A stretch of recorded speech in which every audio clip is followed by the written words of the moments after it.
Всех приветствую. Продолжаем Horizon проходить. Третий стрим у нас сегодня. Как понятно из названия, сегодня у нас в планах квестики всякие делать. Так как я вне стрима, как и говорил, немножко побегал, немножко всякую рутину посмотрел, зачищал, поисследовал. Ну, самую малость, прям так, где-то вот эту часть. И пока я бегал, наткнулся еще на кучу квестов всяких разных. Там у нас уже висит еще с прошлых стримов квесты, еще новые висят. Так что сегодня будем закрывать долги. Как я говорил, на стримах мы будем в основном проходить сюжетку и квесты, а всякую рутину там, исследовать карту, это я буду вне стримов делать. Так что вот сегодня начнем делать эти самые квесты. А конкретно начнем вот с этого вот поселения, в котором, я смотрю, аж 4 квеста каких-то у нас висят. 2 новых и еще 2 каких-то то ли начатых, то ли нет. Начнем с этого места, значит.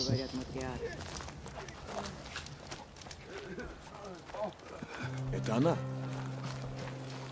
Девушка с меткой искателя. Стражи тебя ожидали.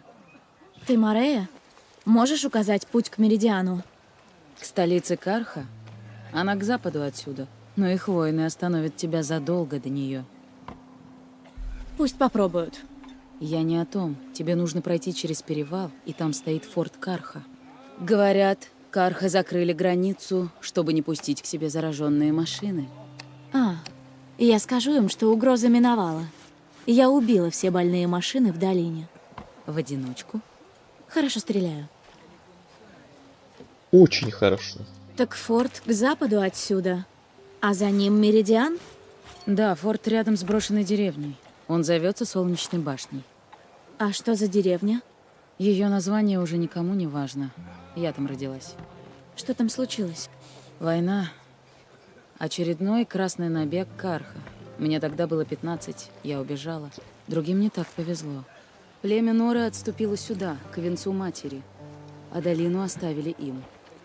Даже сейчас, после войны, долина служит для Нора рубежом между нами и Домом Солнца. А далеко пошла зараза? Я видела больные машины на краю долины. Говорят, они попадаются и на юге тоже. Зараза, где бы ни была, действует не только на машины. Она обжигает плоть и отравляет раны. У больных машин есть слабые места? Огонь вредит им сильнее, чем обычным машинам. И на том спасибо. Одна богиня теперь может нас спасти. Надо понять, что это, и тогда бороться. Матриархи решили, Элой. Будем обороняться и молиться богине. Венец матери на границе священной земли. Тут часто бывают чужаки? Да. Не в самом поселении, конечно. Там, в долине. После войны иноземцев стали пускать в долину, и мы можем торговать, если хотим. Это вроде бы уже не чужие владения, но еще не священная земля. Если интересно, загляни в приют охотника. Это горстка жалких лачуг и шатров, но у иноземцев там перевалочный пункт. Наверное, там можно расспросить про Меридиан? Ты командуешь тут обороной? Венец матери хорошо защищен. Во время войны он выдержал 15 штурмов, отбил 3 осады. Мы выстоим. Не надо равняться на былые победы. Опасно для жизни. В свое время я тоже победила на инициации.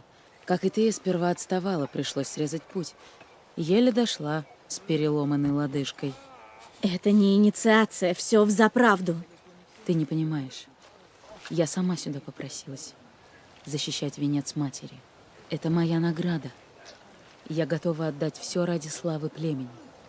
Если надо, и жизнь. Ну, я пойду. Ладно. Будь осторожна, Элой. Я надеюсь, ты найдешь то, что ищешь. Искатель у врат. Туда не обновлено. Доберитесь до пограничного форта Карха. Я сама виновата.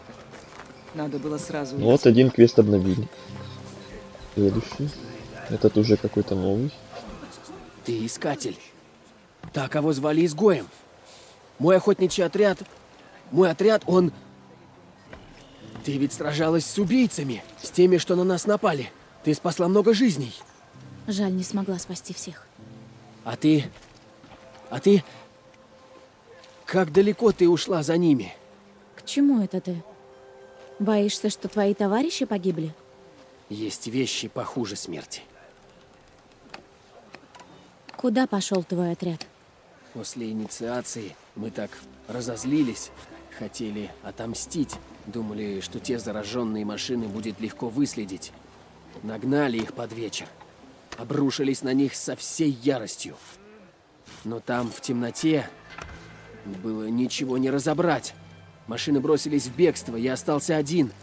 Вернулся сюда, но мой отряд Твой отряд... пропал. Что может быть хуже смерти? Я не такой, как ты. Я не смогу жить в изгнании. Я боюсь, что мои друзья забрели в руины. Мне туда нельзя, иначе меня изгонят. Но и бросить их я тоже не могу. Говори мне толком, что тебе нужно? Найди моих друзей. Мы так рвались убить зараженные машины, что не заметили, как подошли к самым руинам. Ты же искатель. Зайдешь в жажду беса, тебя не осудят. Умоляю, сжалься над нами. Не выдавай, что мы там были. Не выдам, можешь не волноваться об этом. Попробую разыскать твоих друзей.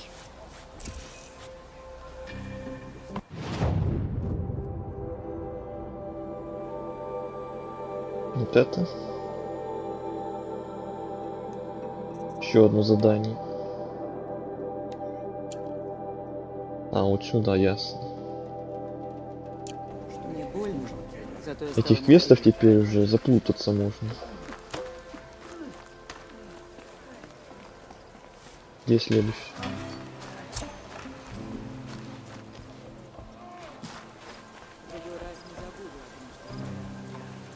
Воин, Винцу матери нужна твоя помощь.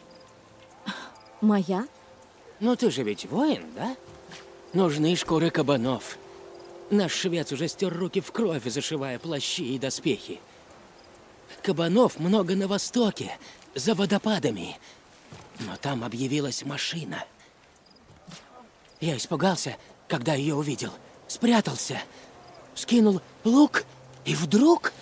Не надо стыдиться, главное, ты выжил. Да нет, у меня кольцо соскочило. Это был мой талисман на удачу. Мать моей матери давным-давно сделала его из челюсти машины. Ты так зависишь от кольца? После всех бед удача мне нужна позарез, как племени шкуры. Постараюсь помочь. Если найдешь, буду признателен. Я буду ждать здесь, в лагере, у костра.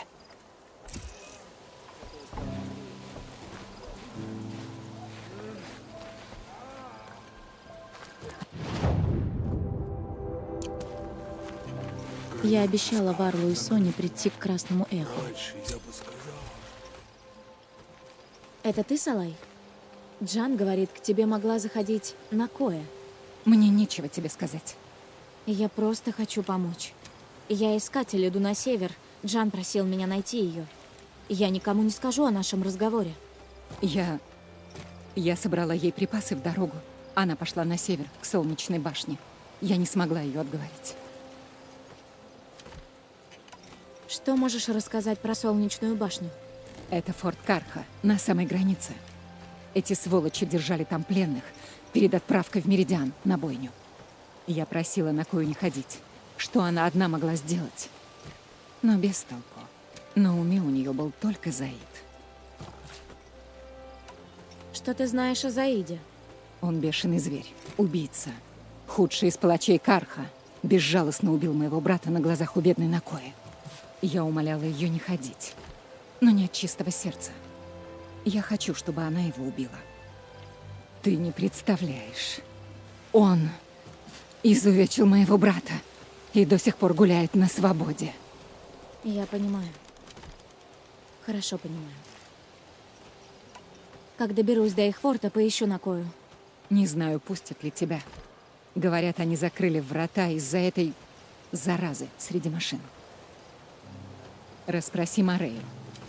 Только не говори, зачем тебе. Не скажу. Обещаю.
На потом.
Никаких ран. Чего он умер? Пена вокруг рта. Отравился?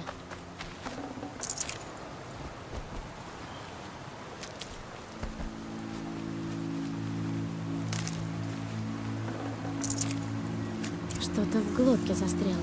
Ну-ка посмотрим. Ну да, кольцо Таимы.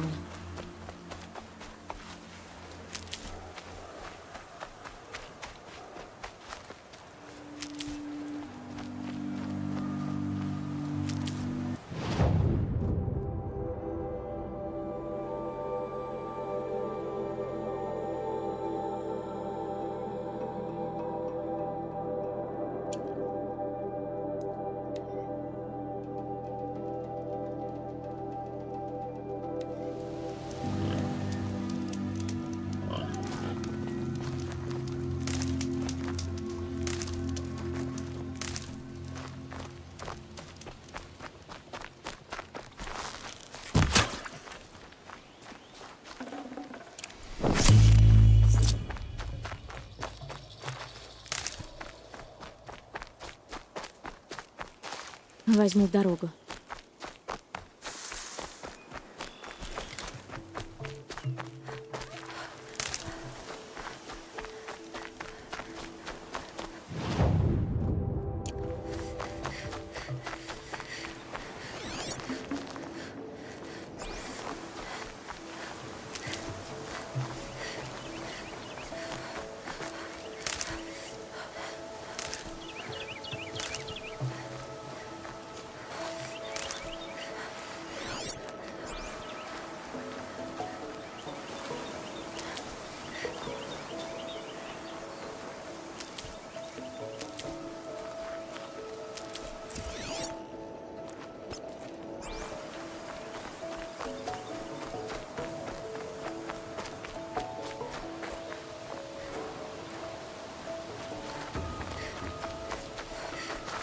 Я найду тебе применение.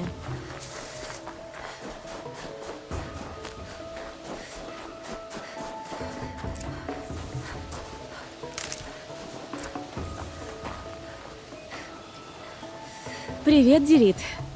А ты кто? От каравана пришла, Чего? Какого каравана? который ты подставил. Думал, не будет стрел, не будет и выживших, не останется свидетелей. Послушай, я весь в долгах. Не заплачу, мне оба глаза выколют, понимаешь?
Привет, Алексей.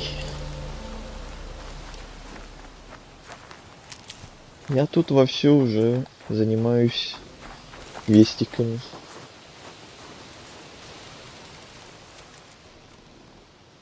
Всяческими. Караван, они выжили? Да, я успела вовремя. Спасибо. Я заключаю солнце в объятия.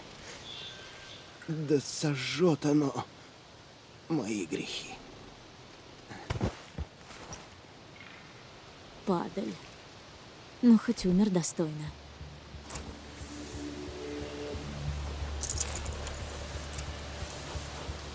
Нет, к сожалению, не просканировал, но я уверен, что в будущем у нас еще будет миллион случаев просканировать все машины.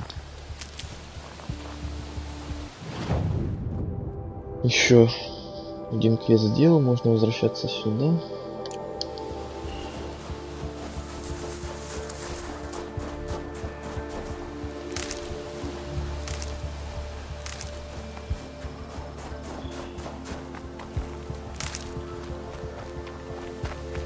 Котел, да, прошел. После прошлого стрима там еще где-то 2 попытки побегал и прошел. Делаю запасы. На аватарке моего стрима Элой стоит перед буревестником. Это огромная машина.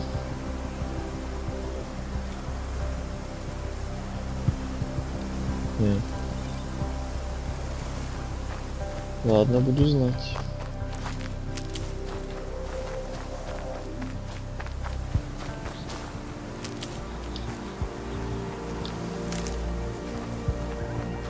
Я все прочитал.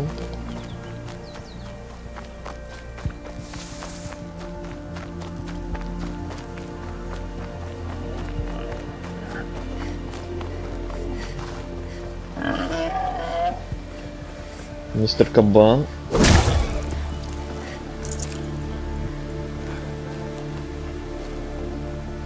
Вернулась! И певчие ядра при тебе! А Дирит? Его убил ловчий. Просто жуть. Ты одолела ловчего! Получишь прибавку! Вот, возьми мою долю.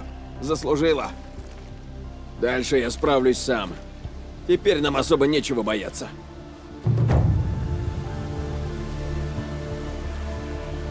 Теперь мне открылись новые перехваты. Да, я уже пока вне стрима бегал, исследовал немножко локаций, уже успел опробовать этот самый новый способ подчинения следующих машин и уже каких-то там новых подчинял. Падальщика вот подчинял, жвачника подчинял.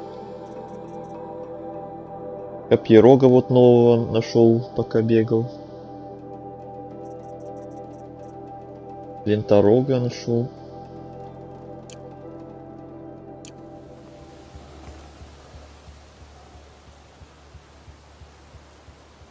Кого перехватил и прокачал Ленард. Ну вот кого перехватил, я сказал, что жвачника, падальщика попробовал перехватить.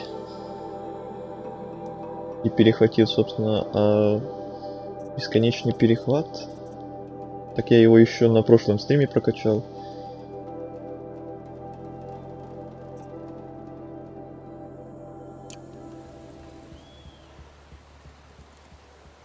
Помнишь, ты встретил краба? Да, помню.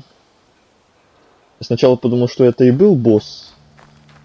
У меня на нем все хилки потратились, и потом я пошел дальше, а дальше встретил уже полноценного босса, и на нем у меня хилок почти уже не было, и поэтому под конец прошлого стрима я неплохо так застрял на нем.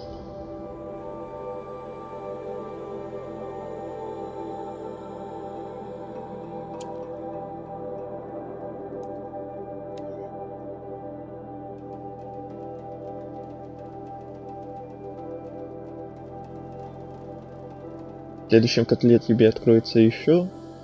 Откроется ее перехват и... Ну понятно. И так дальше, и дальше, и все новые и новые машины сможем перехватывать.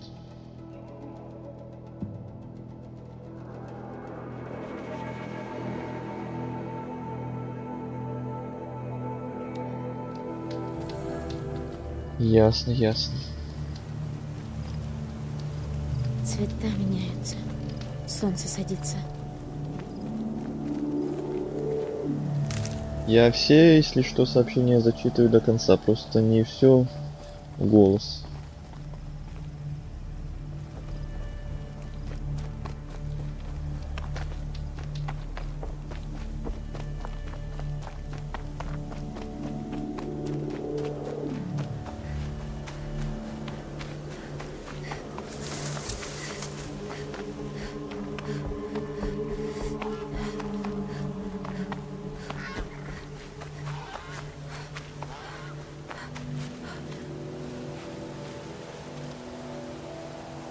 Рад, что ты пришла. Надо же. Рад. Скажем, у нас общий интерес. Меня зовут Нил. Видишь вон те старые камни? Под ними засела шайка разбойников. Расшатаешь камни, и тогда эти червяки вылезут наружу. Так-так. Зачем они здесь? Племя Нора ослабело. Слухи растекаются, как кровь. Граница больше не охраняется, и сюда идут те, кто жаждет убивать. Мы с другом несколько дней выслеживали эту погонь. Он умный, но решил уйти без меня. А ведь мы с ним на эту тему говорили. Но я понимаю. Трудно терпеть, пальцы сами просятся на тетиву. Может, мы с тобой поработаем вдвоем? Перебьем их. Угадай, для чего создана машина под названием падальщик?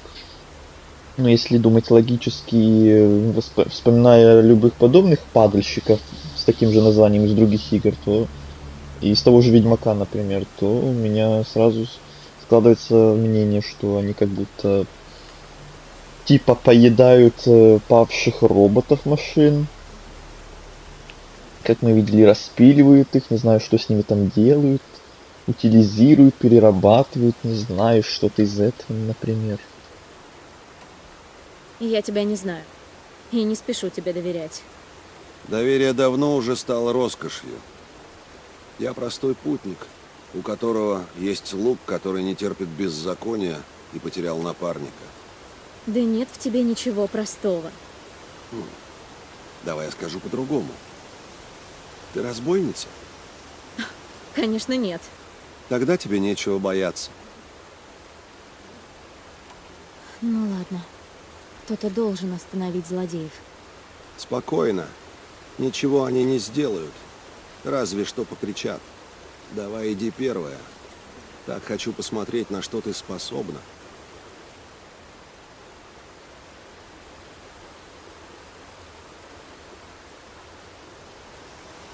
Видишь, Распиливают эти трубы, Дадут они сигнал, находят при придет помощи своего подмога. сканера. Удобно. А если тебе вдруг захочется совершить подвиг, там у них пленники. Убирает и отводит котел из этих деталей уже новой машины. Ну, что-то такое я и немного представлял. Что там перерабатывают, утилизируют, а потом и заново все это делается, ну, типа этого. Правда ведь это приятно. Задержать свой последний вздох и выпустить. Твоего напарника нет. Его убили. Удивляться нечего. Он в последнее время распоясался, стал дерзко себя вести. А ведь я ему говорил. Всегда нужно упиваться убийством, а не схваткой. Забудь о нем. Мы вдвоем и так справимся. Я и голос наших зубов. Ты дал имя Луку? А ты нет? Круговорот машин в природе. Теперь угадай, для чего были созданы машины под названием пилозуб и жвачник.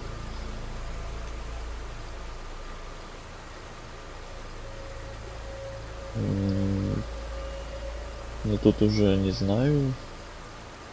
Они вроде как, хотя сейчас Ну так уж договорим просто. гляну. Броня сделана по мерке, а лук ты держишь. Я тебе про чувство справедливости. Я был солдатом, только воевал дольше, чем длилась сама война. Зазор в броне, куда пробивает стрела, вот где мое место. И я всегда нахожу его, как домой вернуться. А на машины не думал поохотиться? Не, машинам нельзя заглянуть в глаза. Разбойники тебе что-то сделали? Всем сделали. Если живешь как мерза, то и сдохнуть придется так же. Так ты их убиваешь для благого дела. Нет-нет, для забавы. Я больше не могу ждать войн. Жизнь коротка и пресна без трепета смерти. Убьешь члена племени, тебе будут мстить. Убьешь кабана, сануют, что переводишь мясо. Но разбойники, они опасны, они не сдаются без боя. И никто не ноет, что их убили. Гениально. Что ж, из дурных целей выходит доброе дело. Я нашел призвание. Что же в этом плохого? С этими все. С этими? Боюсь, что да. Но мы живем в мире полном руин. Разбойников влечет к ним, как заразу к ране. Ты же не дашь заразе пустить корни? Мы еще свидимся. Может. Но мне бы не хотелось. Мою работу ты узнаешь сразу, как и я твою. Задание выполнено. Так. Пилозуб и жвачник.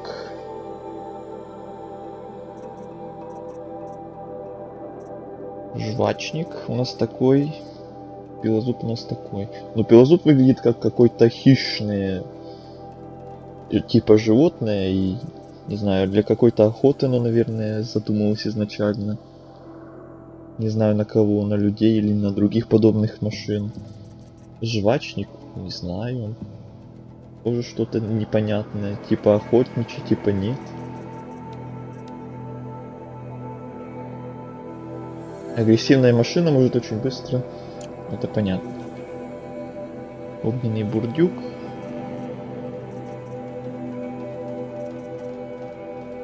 Ну, вот такие как лентоног и бегун, это как будто такие обычные машины, которые никого не трогают. По идее, так должно было быть, если бы не вот эта вот сюжетная штуковина, что даже обычные такие безобидные, по идее, животные нападают, то по идее они должны были просто там себе бегать, жить и никого не трогать. Вот такие вот как падальщик.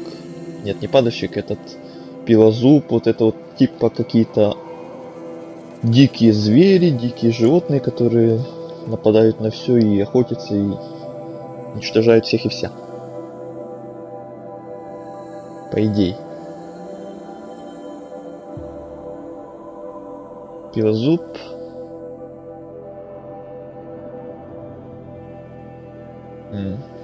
А жвачник перерабатывает траву. Топливо. Да-да-да, я как раз вспоминал, зачем он в земле там рылся, что-то там копался, там рыл. И вот теперь ясно, понятно. Интересные фактики.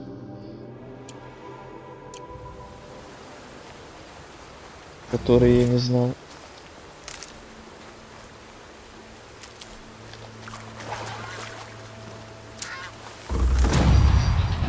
Семнадцатый уровень. Плюс очко навыка.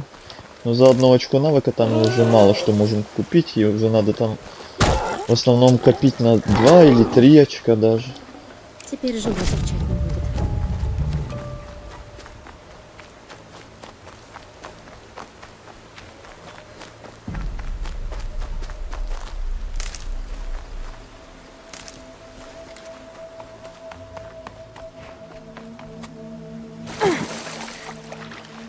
Бегун и прочие ему подобные машины.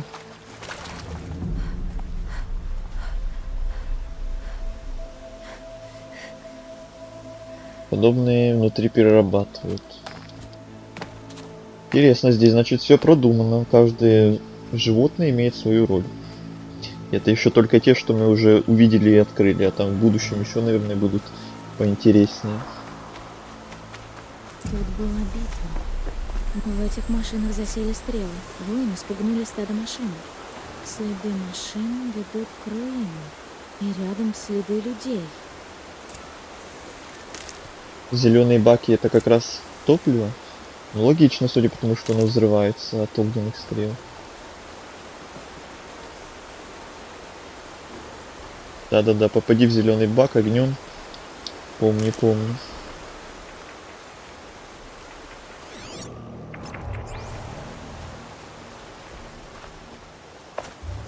И будет бабах.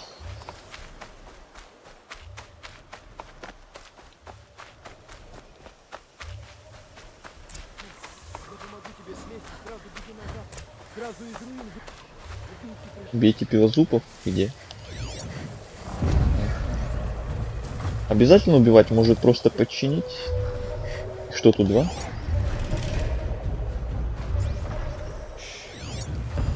А, ну да, 2.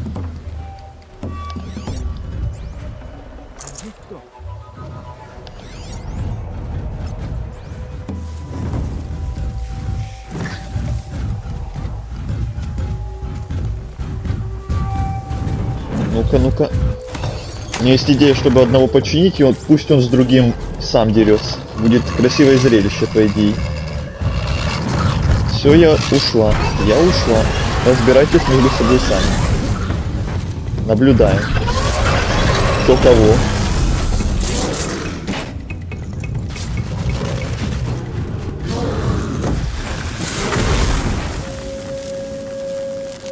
Что-то наш слишком быстро и легко победил.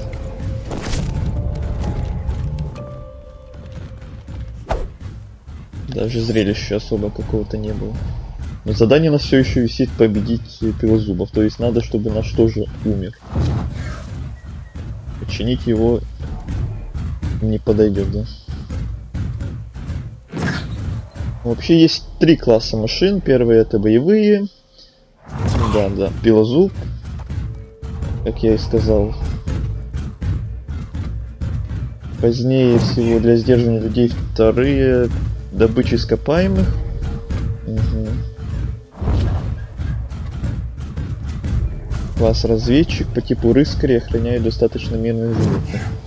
Машин. Блин, мне постоянно хочется назвать их животных. Ну потому что выглядят как животные, просто роботы. Какая разница? Нейтральных это бегуны. Ну да, я так и подумал, что вот всякие там... Только что же и говорит, что вот ленторогие, бегуны это что-то такое типа нейтральное.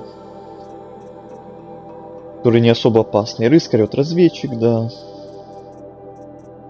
Пилозуб, бурдюк, вот это вот уже более опасные такие дикие животные, роботы. Если ты видишь, что написано убить машин, ты можешь подчинить одну, и она убьет остальных, а потом добить ее. Да.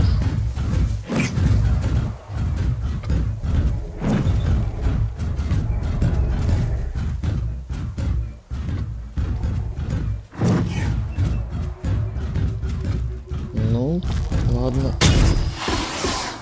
Я исполню свой долг.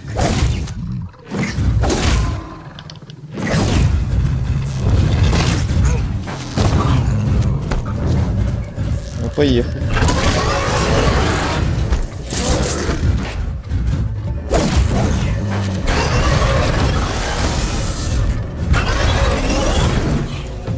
Стрелы поменять. Больно.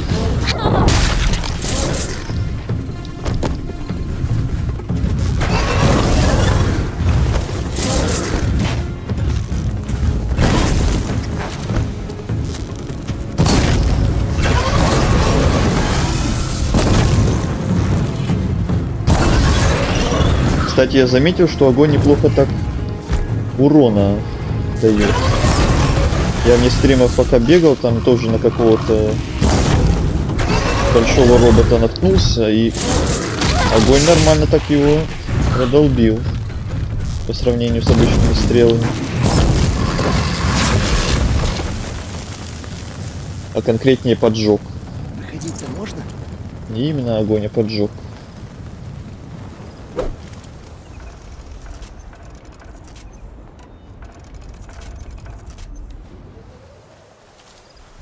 Так, ну выходите, кто там где-то.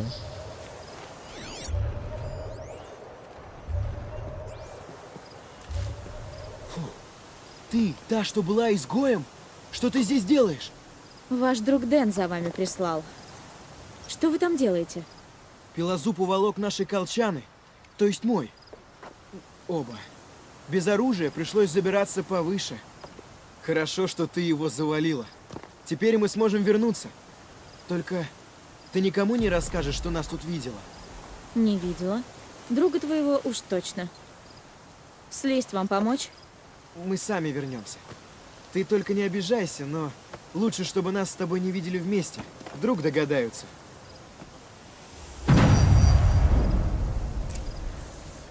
Вернитесь к Дэну. Бурдюк не относится к классу боевых машин. Еще 4 класс — это транспорт. Краб и бурдюк. Да.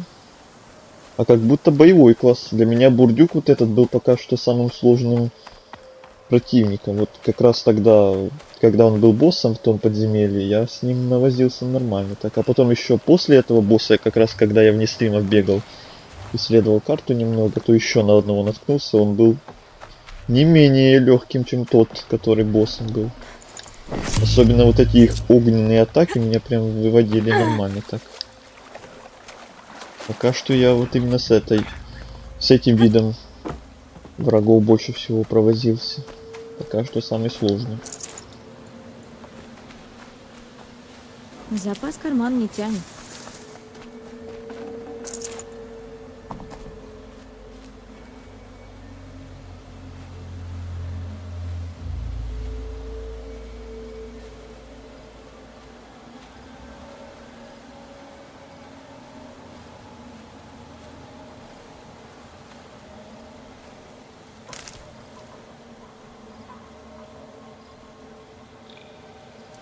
Большая защита от урона физического и стихийного. Самым сложным противником бурдюк вообще-то...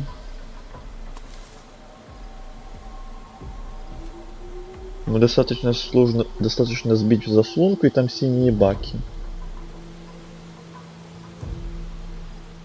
Да, что-то я этих баков даже и не видел. Видать, я ему не туда стрелял все это время.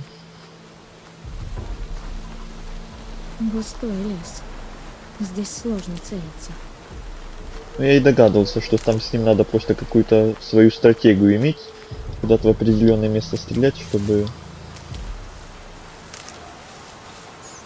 был больше эффект. И тогда будет другое дело. И будет он уже не такой сложный. Но вот я не знал этой самой стратегии, где там у него какие места более уязвимые, а где нет. И каким именно уроном.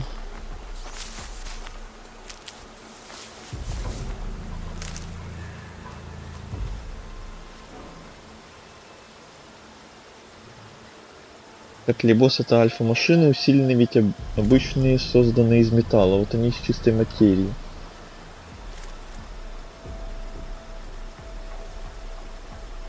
Да, там еще и же мелкие пакостили. Я изначально пытался что-то там сделать, чтобы мелких починить, чтобы он отвлекался на них. Но успеха это особо никакого не дало.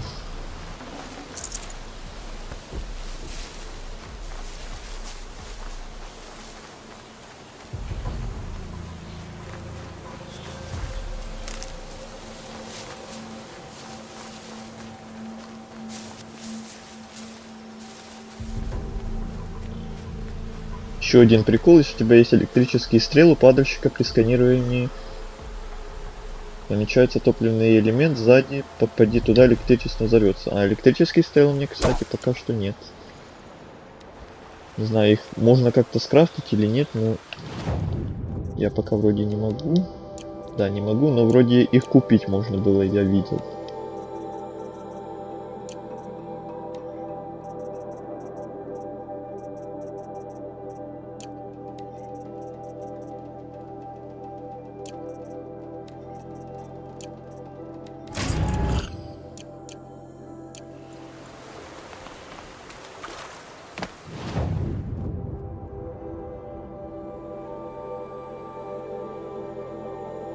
Возвращаемся, сдаем один квест, и там еще один сверху.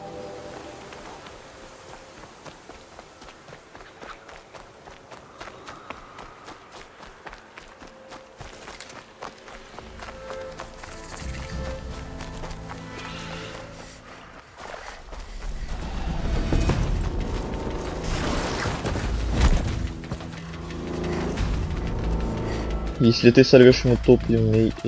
Подожди. Сейчас добегу.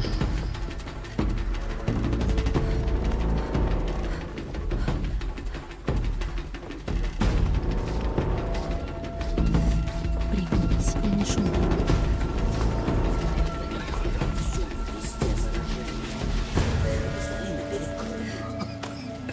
Если ты сорвешь ему топливный элемент, он будет обездвижен для перехвата.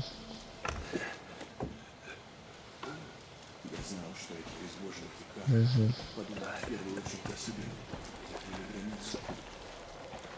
В другой раз не забуду о том, что говорят матриархи. Перехват полезнее всего перед боем, типа, когда враг...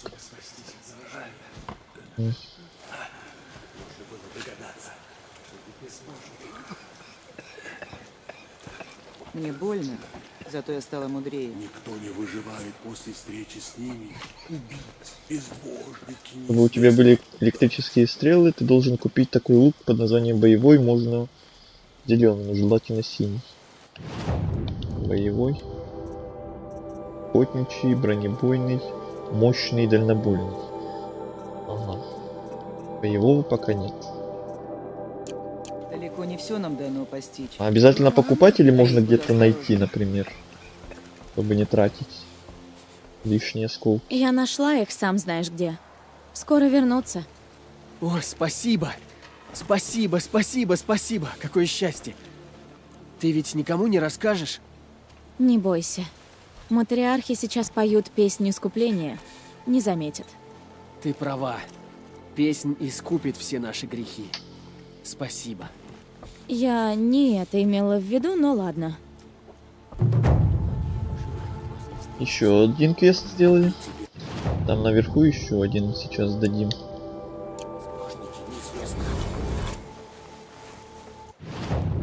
Коробку какую-то дали.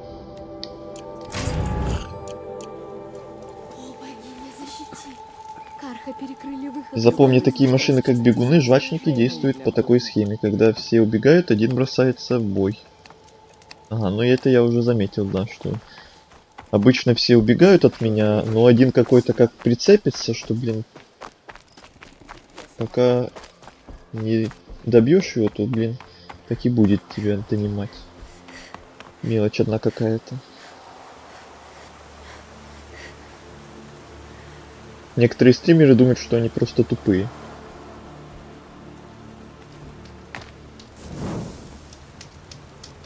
Можно найти подобные луки, нужно только ближе к концу средней игры.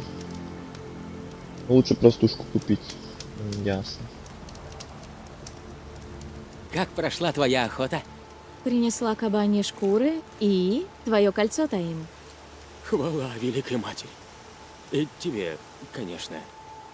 Где ты его нашла? В животе у кабана. Ему оно удачи не принесло. Я теперь его лучше на шею повешу. И еще один квест. Еще опыт и еще коробка какая-то. Очередная. Куда дальше?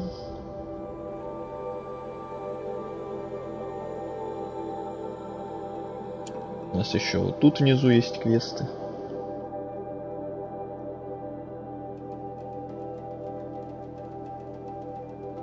Ящик с припасами.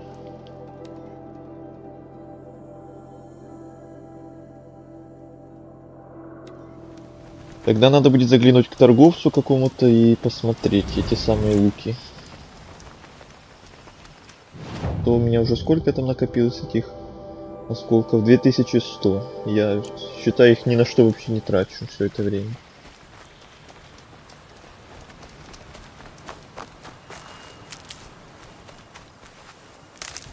Тропа.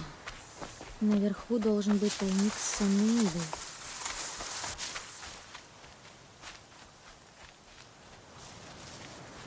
Так, и как туда попасть?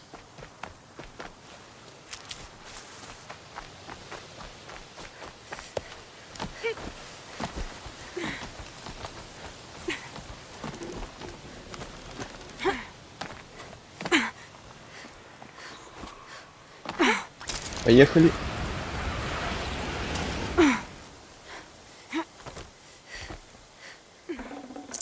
Тут нет сонной ивы, только осколки. Ладно, в следующую зону. После того, как сдашь все квесты, пройдешь по основному заданию, очищать лагеря зараженных машин. Переписка таких машин нельзя перехватить, я помню. Ладно, все, мне пора, желаю тебе удачи, всего наилучшего, пока. Давай. И тебе всего наилучшего, спасибо, что зашел. Завтра, скорее всего, опять будет стрим, уже вечером. Возможно, опять по Horizon. Если мы сегодня продвинемся нормально по квестам, то возможно уже в следующие земли пойдем, если все будет хорошо.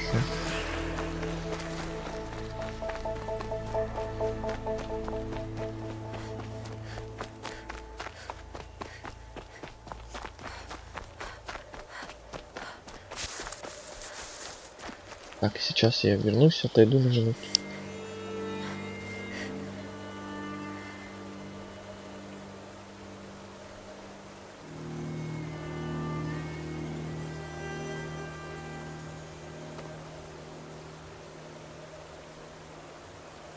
Ну вот, начинается.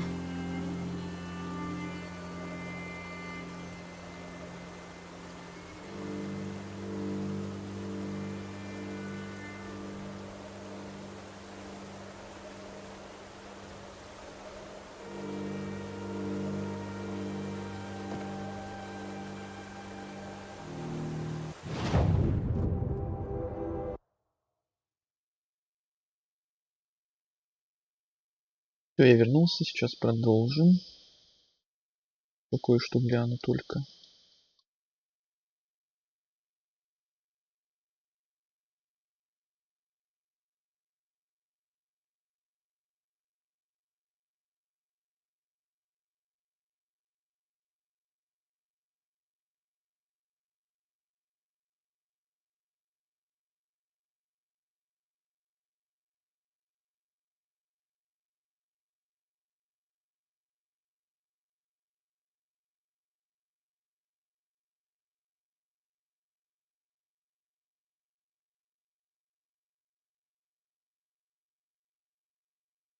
Всё.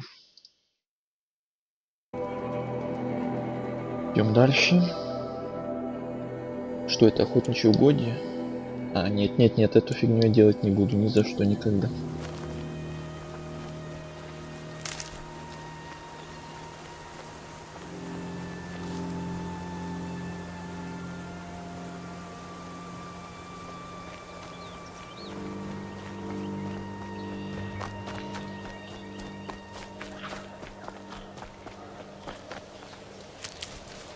На этой тропе может быть тайник с сонной ивой.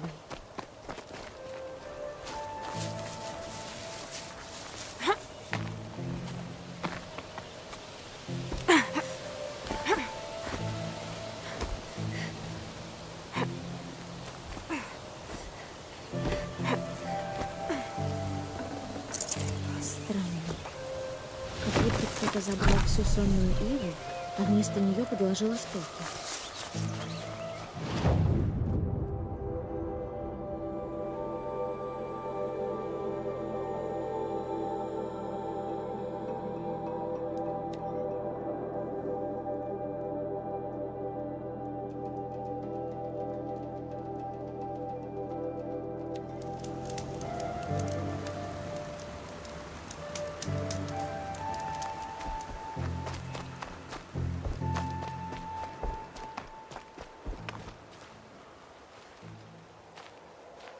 Вернулась. Я уже обыскала тайники. Нашла лишь осколки. Как странно. Кто забрал сонную иву? Может, у Яна еще найдется? Спроси у него. Только путь не близкий. Ты говоришь, у Яна может быть сонная ива? Да. Он отшельник, но помогает нам, собирает травы, варит зелья. Только живет он к западу от венца матери. А тамошние машины очень буйные. Что там за машины? Падальщики и еще пилозубы. Там очень опасно. Я пойду. Прощай.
Интересно, что тут?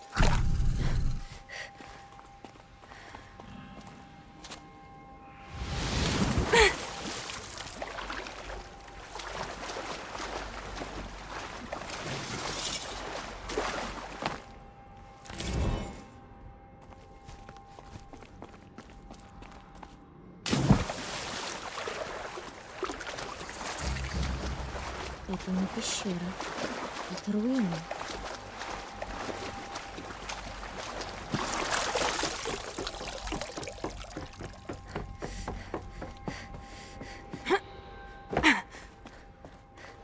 Красный свет. Не пройти. Кажется, предтечи таким образом определили. Я таких с самого детства не видела.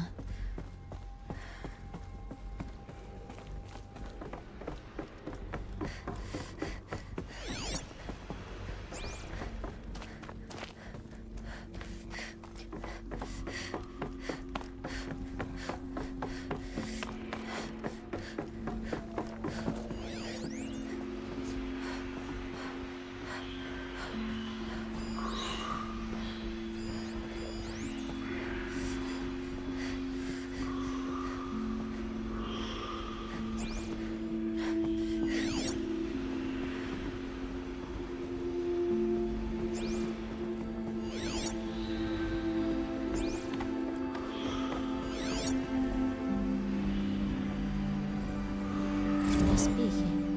Из-за предтечь. Никогда не добраться.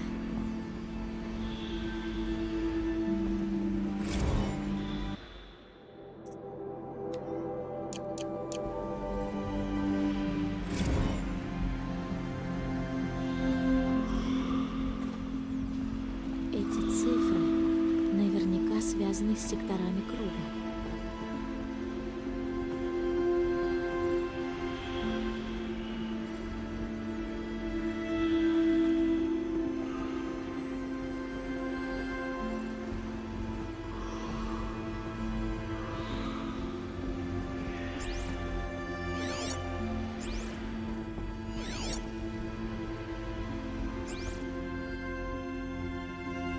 Может, мне рано еще сюда?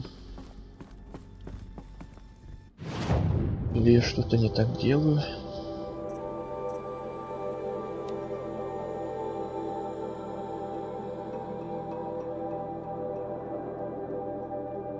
Ой, как далеко бежать. Ну ладно.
Я еще не могу превратить все в свою пользу.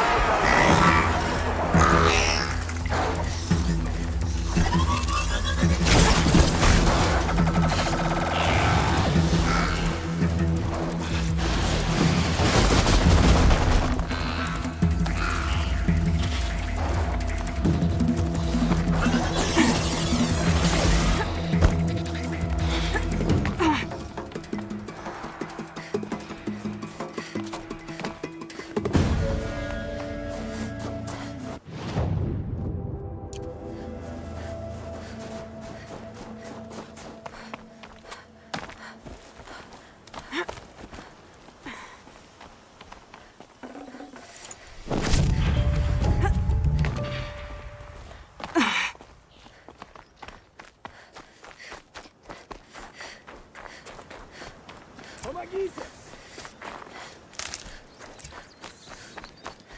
Меня заперли! На помощь! Кто-нибудь! Вы слышите? Хвала Великой Матери! Думал, там так и останусь. Что такое? Шайка изгоев, вот что! Ворвались, украли сонную Иву, а меня бросили. Шайка изгоев? Да, шайка! Дверь выбили! Я ничего не мог сделать. Забрали сонную Иву, а меня бросили умирать. Зачем изгоям красть сонную иву? Ну как же? Это ведь самое ценное из моих трав. Варьё поганое. Что еще взяли? Нет, ничего, я уверен. Они хотят сбыть ее чужакам. Им нужна пожива, и они готовы на все. Куда пошли эти изгои? Я думаю, на гору. Может, ты еще догонишь. Пусть их изнеможденный вид тебя не обманывает. Они тебя убьют без колебаний. Мне надо перевести дух. Для начала перестань болтать. Мне пора. Поймай их, пока не ушли. Изгои должны были оставить следы. Визор их обнаружит.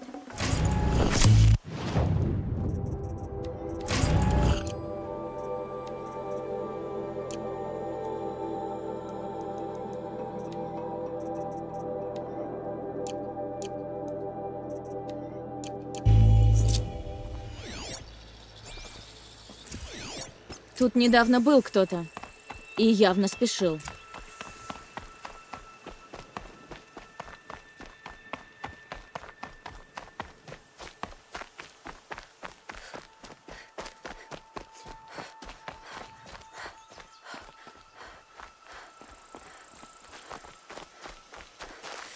Скорее! Помоги! Ай, больно. Иду! Стреляй еще! Те изгои, что забрали сонную Иву. На них напали. Убей ее! Забивай! Она матери!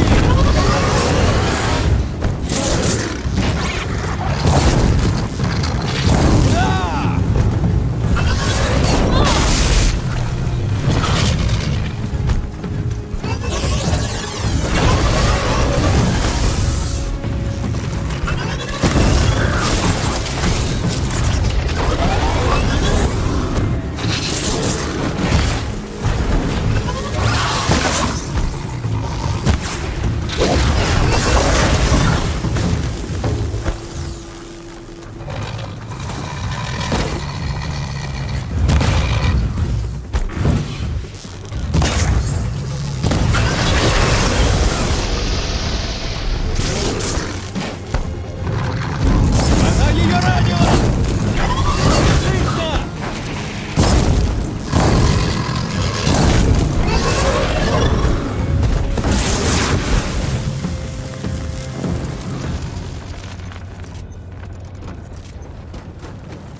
Привет.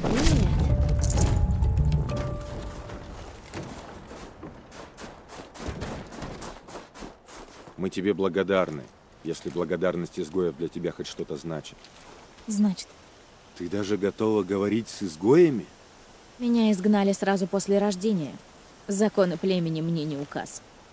Так это ты, та, что росла без матери. Но ты больше не изгой. Нет. Теперь я искатель. Ищу сонную Иву. Вот так незадача.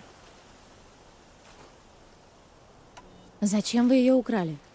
Потому что у нас раненые. Зачем еще она нам?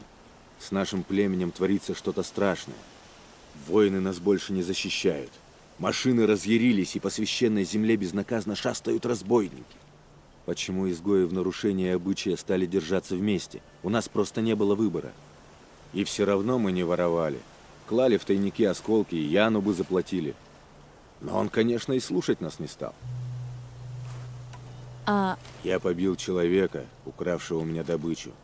Кто своровал, кто нарушил обычаи, кто бродил среди костей железного мира. Убийц среди нас нет, если ты об этом. Говорят, Яна побили? Да он сразу в угол забился, глаза зажмурил. Он просто трус. Мы его и не трогали, только он и не заметил. Сонная Ива нужна и другим. Отдайте часть.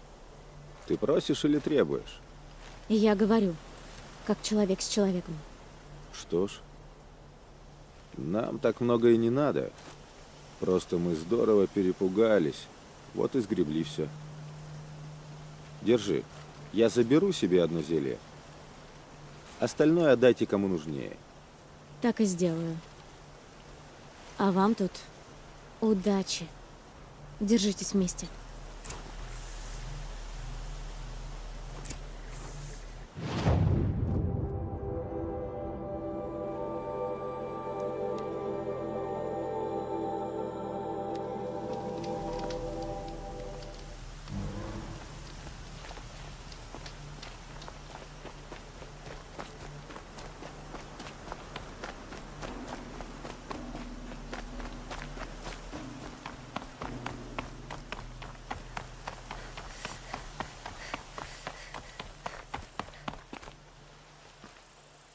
Вот сонная Ива.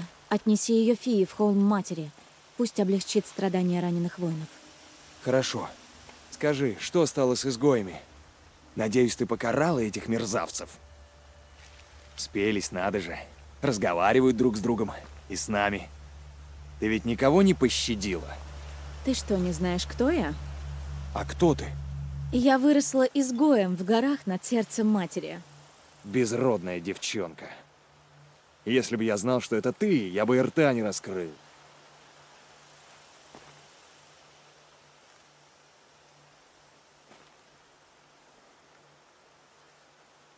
Да, и безродная девчонка освободила тебя и вернула племени сонную Иву. Меньше бы осуждал других, не жил бы тут один. А мне никто и не нужен. Тогда поздравляю тебя, Ян. Ты сам себя изгнал. Все, хватит.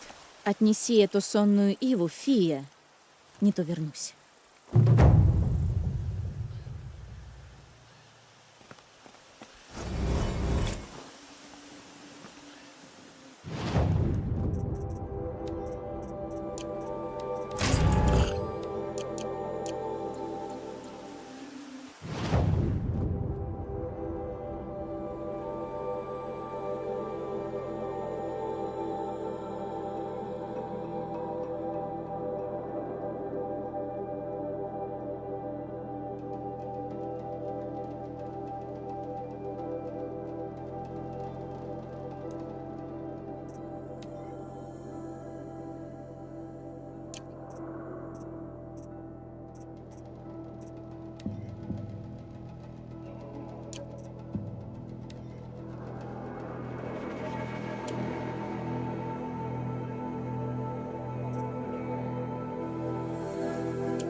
Уж кажется, пора нам идти на сюжетные задания. По дополнительным, по крайней мере, то, что рядом здесь есть, вроде все посмотрели. Остальное это надо уже идти где-то в следующей территории. Значит, идем вот сюда, на сюжет. Давно пора.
Интересно, что мы еще найдем под землей?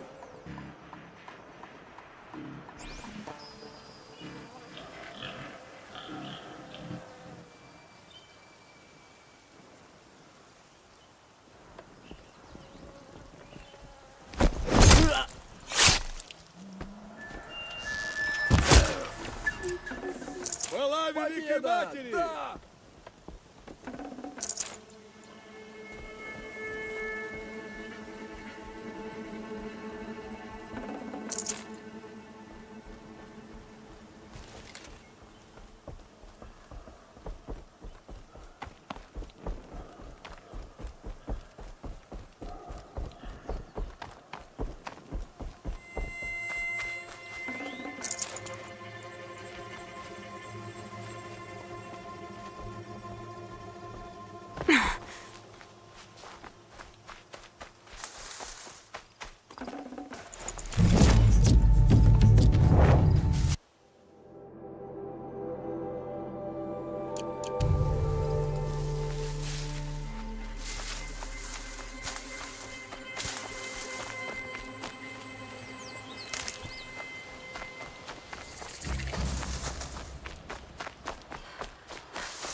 Из этого можно сделать зелье.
Великая мать тебе не...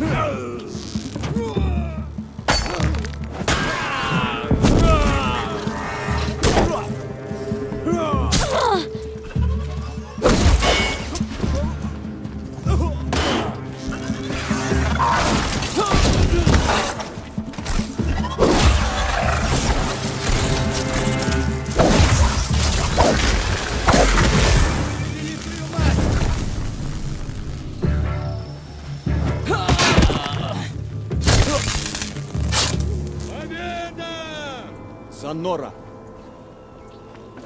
Слава Великой Матери! Все кончено.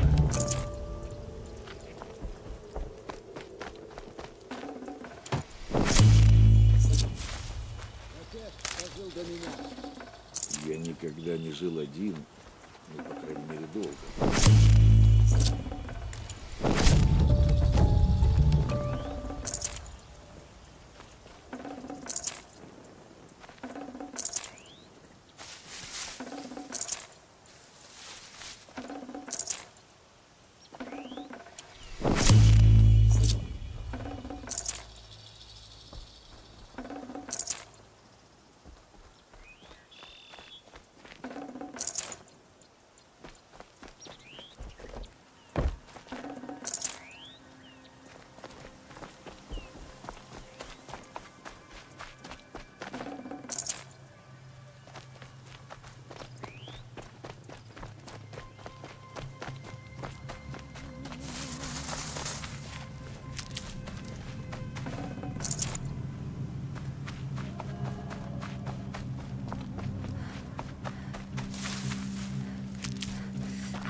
О, полезная травка.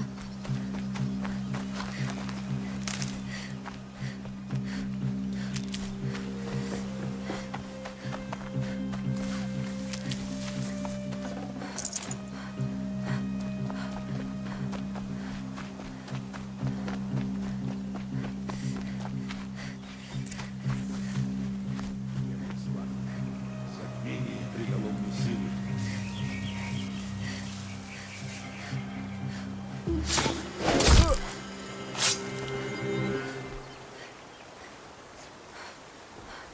К оружию!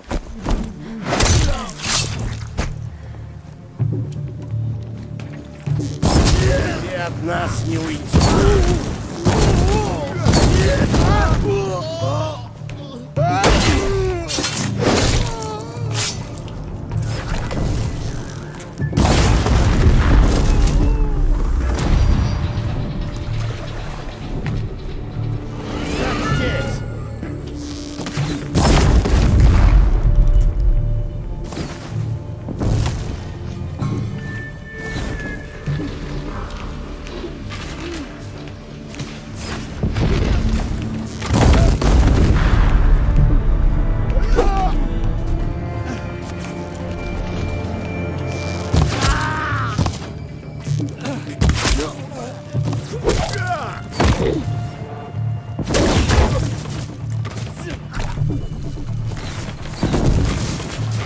Скрыться!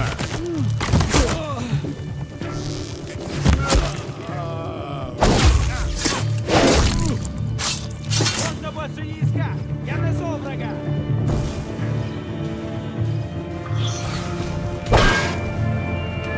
Будь рядом!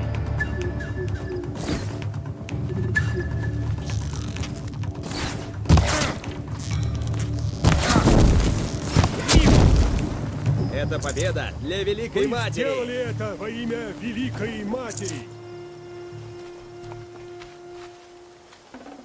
Тогда мне придется что-то оставить.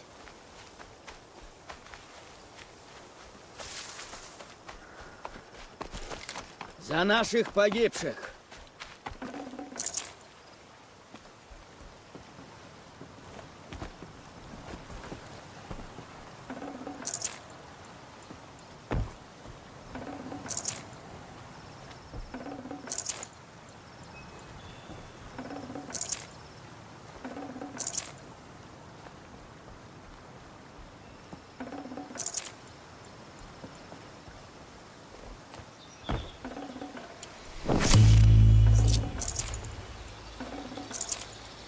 Нет у меня времени на это. Брат заболел.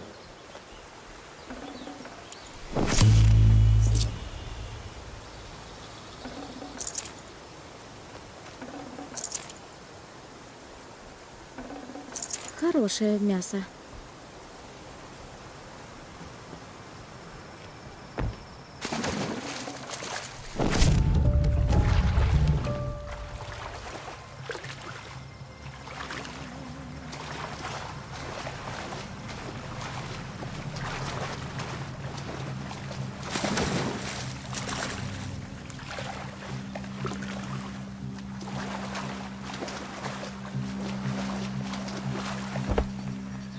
Очень освежает.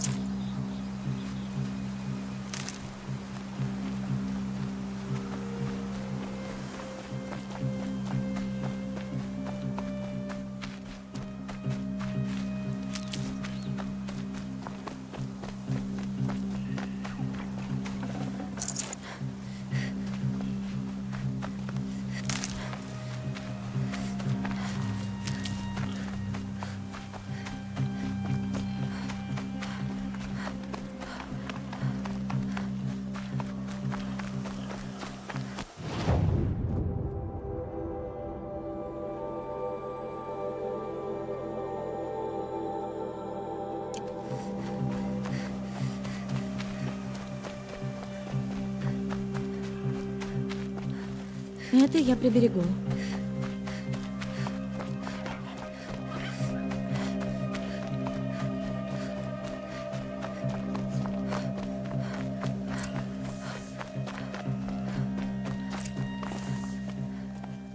С лагерями разобрались. Теперь Железное кольцо. Враг укрылся за высокими стенами. Нам придется лезть по ним. Возможно, под огнем. У меня другая идея. У них есть слабость. Я пойду одна и туда ударю. Если получится, я пробью в этих стенах такую дыру, что пройдет все наше войско. Было бы хорошо. Только я пойду с тобой. Вождю следует радоваться 2 стрелам, которые так рвутся вылететь из лука. Да, Варл, пойдешь с Элой, поможешь ей, но будь бдителен. Да, вождь. Слушаюсь.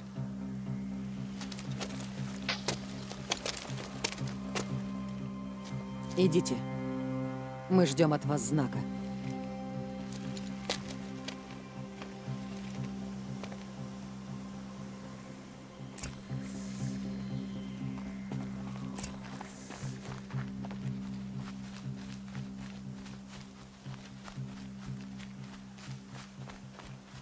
У тебя ведь есть план? Ну, ты же за мной пошел? Даже в руины. Неужели ты мне не веришь? Верю. Но откуда ты знаешь, где слабое место? Терпение, Варл. Скоро поймешь.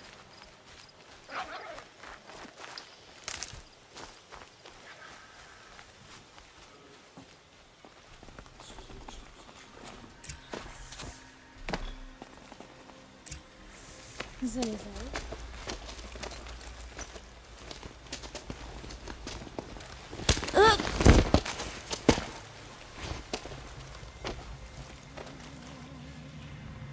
Дай руку.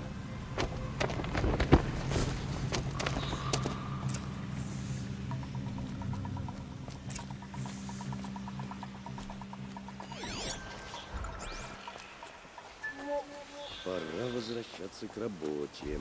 Тьма никогда Тот, что справа, твой. помогает слабость.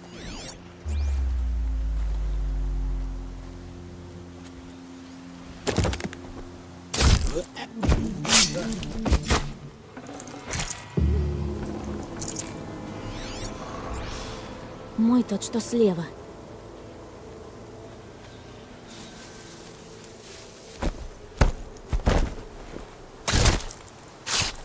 Помогите, братья!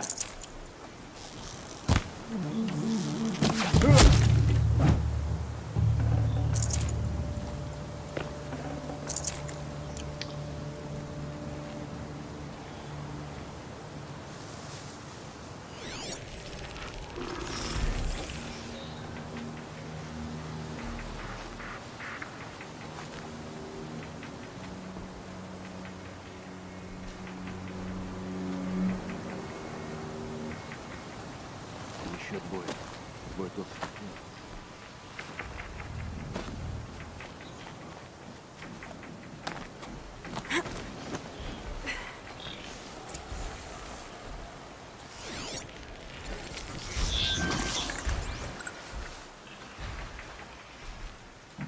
Узурпатор Лак сделал наше племя слабым.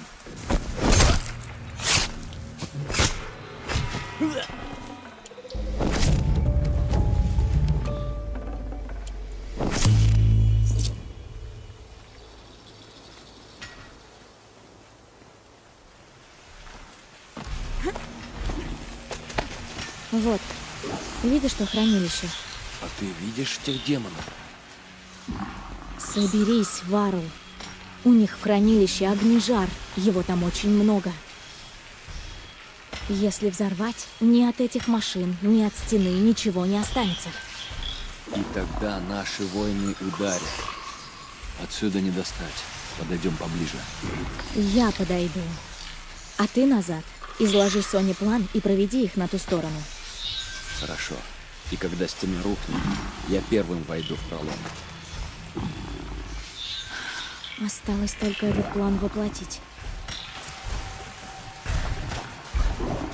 Если сделаю это по-тихому, будет гораздо проще.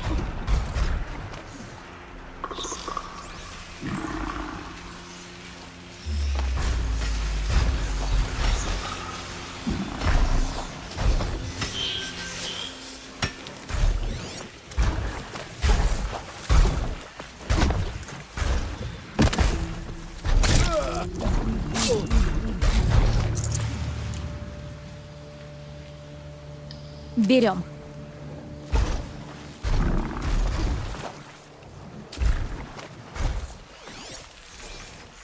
Проклятие! Нашего убили!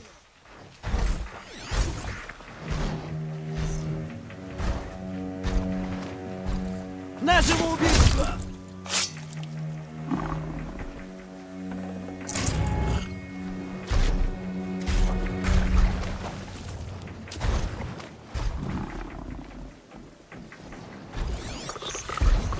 Надо только подобраться к огнежару и выстрелить.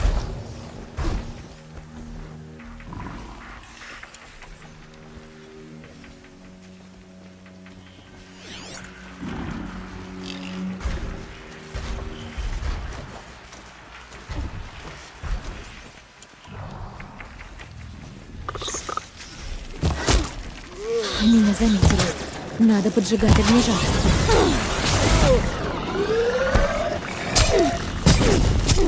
Отсюда уже можно стрелять в огнежар.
Заткнись, рыскарь!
Богиня, узри нашу победу! Кровь пролита за кровь. Запомните этот день войны. Твои слова до богини в уши. Да, запомните.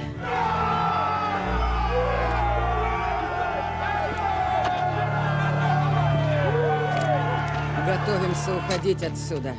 Стрелы и копья бросьте гнить в телах убитых. Все равно их уже ничем не очистишь.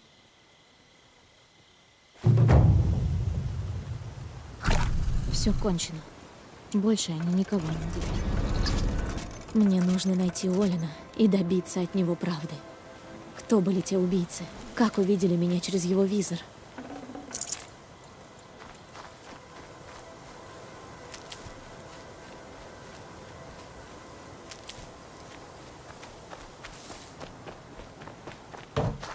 Ты умелый воин, Элой. Раст хороший учитель. Вы его знали? Когда-то давно. И я знаю, он был хороший человек. За что его изгнали? Какое преступление? Я бы сама хотела знать. Но только верховные матриархи знают причину. Ну да. Что ж, мне пора в путь. Спасибо, Элой. Да хранит тебя Великая Мать, куда бы ты ни шла. Но ты с нами назад не пойдешь. Не пойду, Варл. Я рада, что ты обрел то, что искал, но я... Нет. Еще нет. Слушай, я все понимаю. Не зря ты искатель. Но если будешь проходить мимо... То что? Буду рад повидать. Вот и все. Мы, наверное, вернемся в венец матери. Увидимся там? Может быть. До встречи.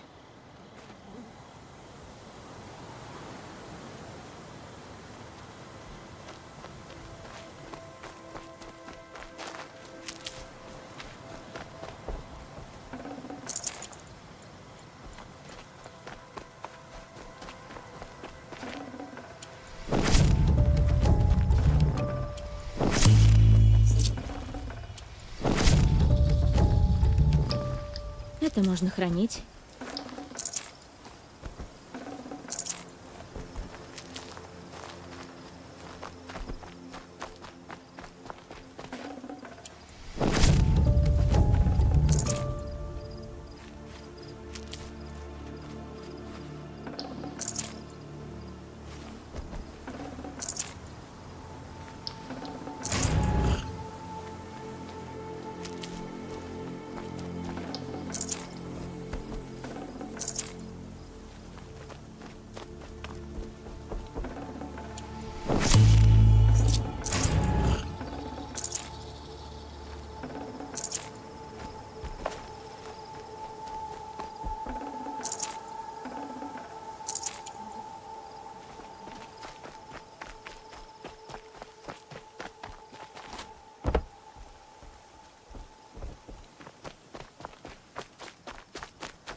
Так, ну что ж, по квесту сюжетному нам наконец-то показали, что можно идти дальше по территориям вглубь неизвестных нам территорий, где мы еще не были, собственно. Значит, давайте туда направимся. Пришла пора идти дальше.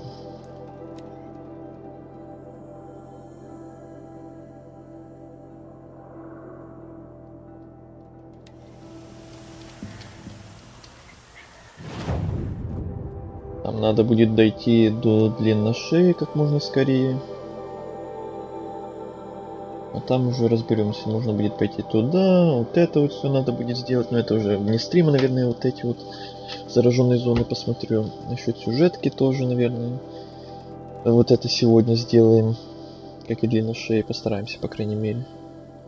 Вот остальное посмотрим, что разделил вне стрима, что на стриме.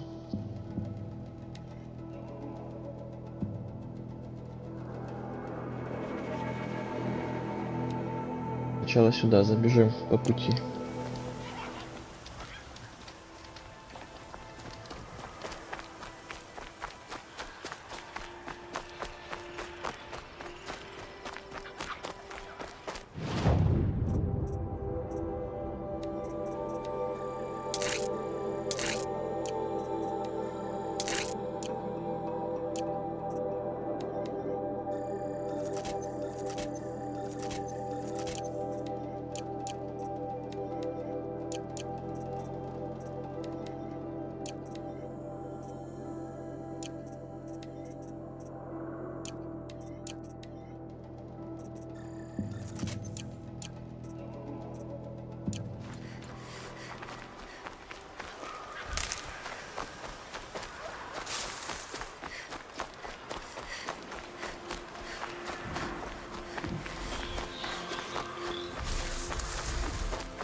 Так, торговец, чтобы тебе продать или чтобы у тебя купить? Боевой лук мне там говорили, кстати. Здесь зеленый, синего или тем более фиолетового не наблюдается. Боевой лук. Ага, да, электрические стрелы тогда у нас будут. Давайте хотя бы зеленый пусть будет.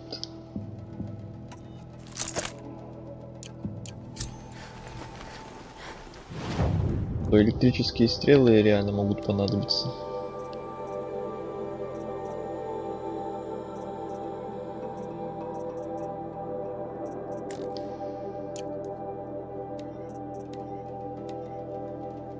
Вот, электричество 40%, броня.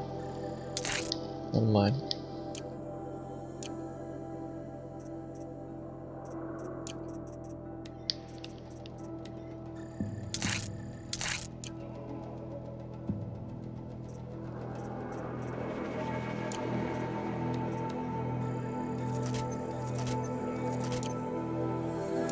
Вот другое дело.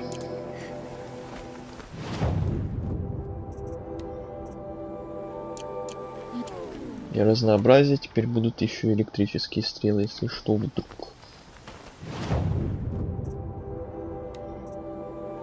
Может что-то еще купить?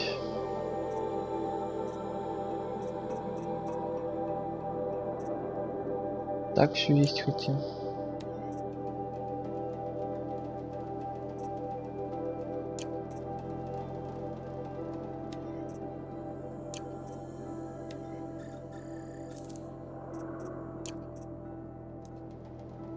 Вот продать можно точно что-то.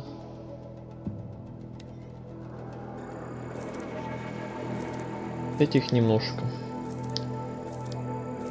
Каждый раз, когда натыкаюсь на них, меня смущает, что пишет, что у вас слишком много в инвентаре, нету места и не могу взять. Так что вот пусть лишнее немножко место остается.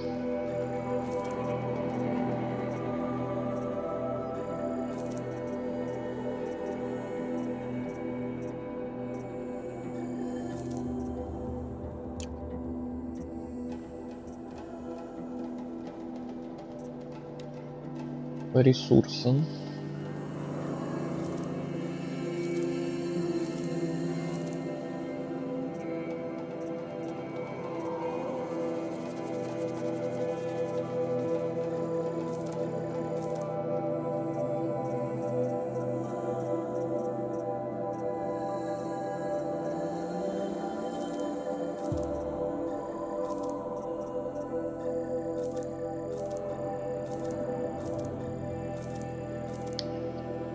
Все. Пока так, приобрели новый лук.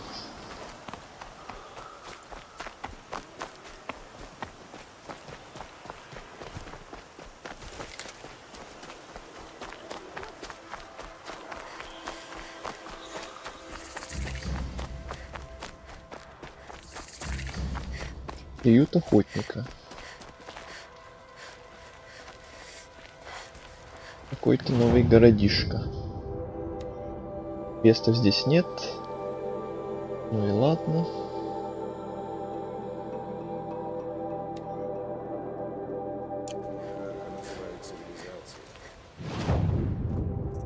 Да, еще хотел глянуть по одежде. Может, одежду какую-то новую уже взять.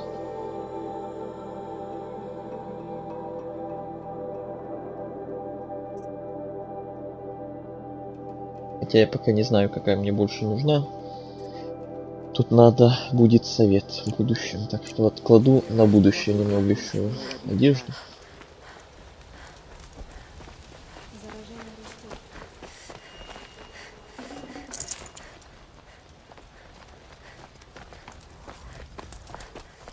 Далеко не все нам дано постичь. Впредь буду осторожней.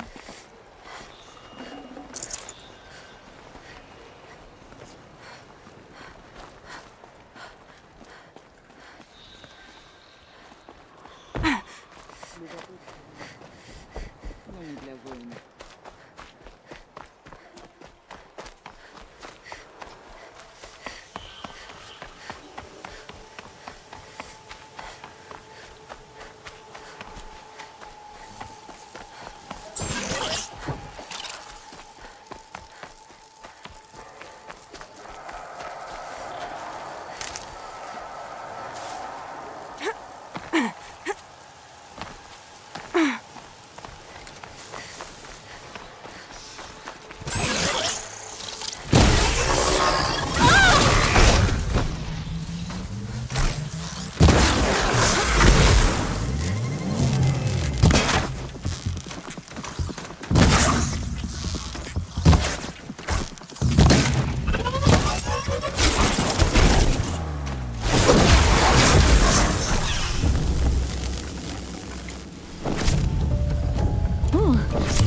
неплохо.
Брошенная деревня, о которой говорила Морелла.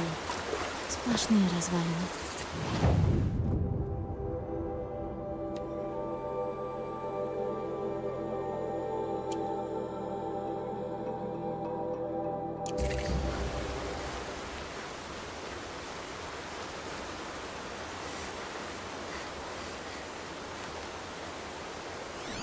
Так, ну ладно, раз уж это квест, то одну вот эту зону можно и зачистить. Вот и все. Я ушла. Вот они, зараженные рыскари.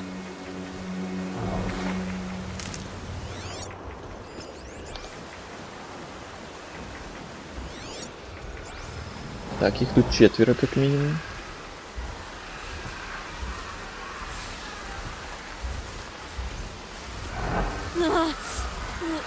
Спокойно.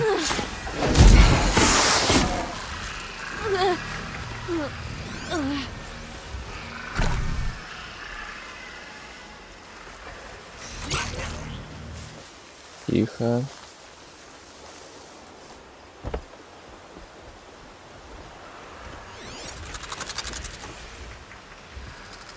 Тут я реально хочу по стелсу попытаться.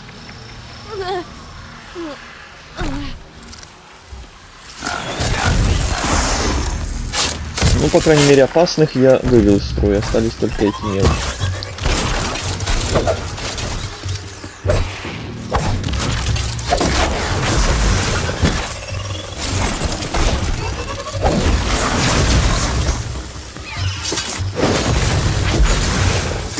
Вот и все.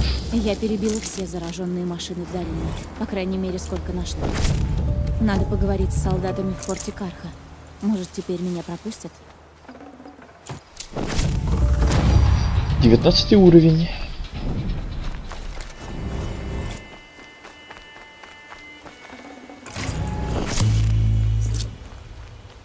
Максимальный запас здоровья, это радует. С кем поговорить, где поговорить, куда поговорить?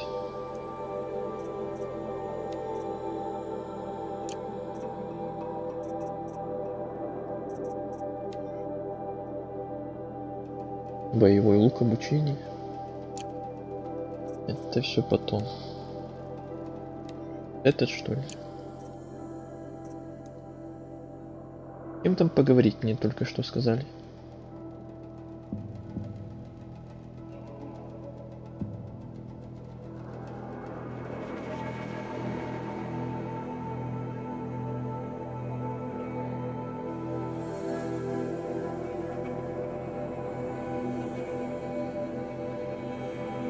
Не знаю, короче, идем дальше вперед.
Там сражение? Кто-то напал на форт Карха?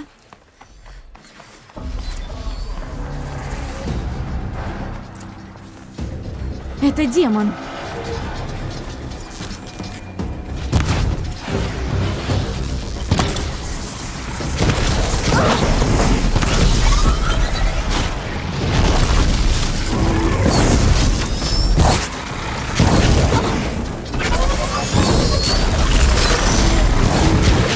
Уходи! Эти машины опасны!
Это не солнце рисковало быть шкурой.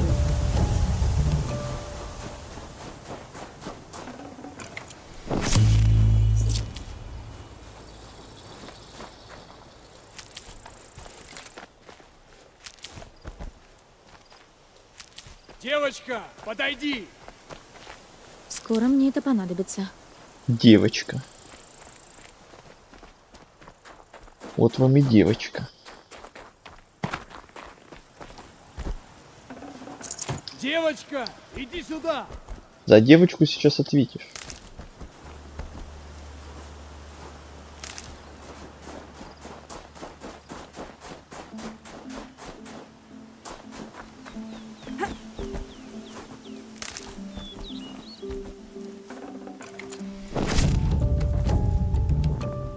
Ну? Теперь-то вы меня пропустите? Ха-ха-ха! Вы слышали? Откройте ворота! И сообщите капитану Балану! Куда ты направляешься? На запад! В Меридиан! Прикольная броня. Путь разбитых камней всегда был тяжел, даже в лучшие времена. Тебе бы поговорить с капитаном Баланом. Он только-только из Меридиана. Ищи его в форте, слева на балконе, что выходит на долину. Ладно, спасибо. Что ты, это тебе спасибо. Ты избавила нас от машин. Храни тебя свет. Какие все дружелюбные резко стали. Их командир должен знать, ходил ли тут на кое.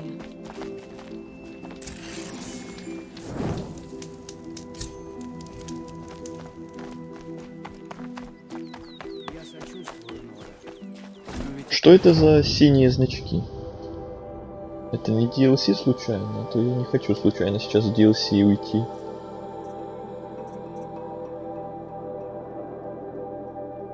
Тут не показано. Я уже видел этот значок. Вот здесь. Я предполагал, что это в DLC ведет, но тут вот еще один такой.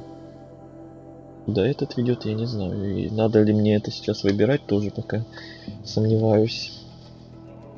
Пока не буду рисковать, подожду. Одни неприятности. Больше ничего нет в землях Банук. Присматриваешь покупку? Какой обалденный снег. За это я денег не беру. Хорошие товары по отличной цене. Красивое тут местечко. Вот и мои товары, взгляни.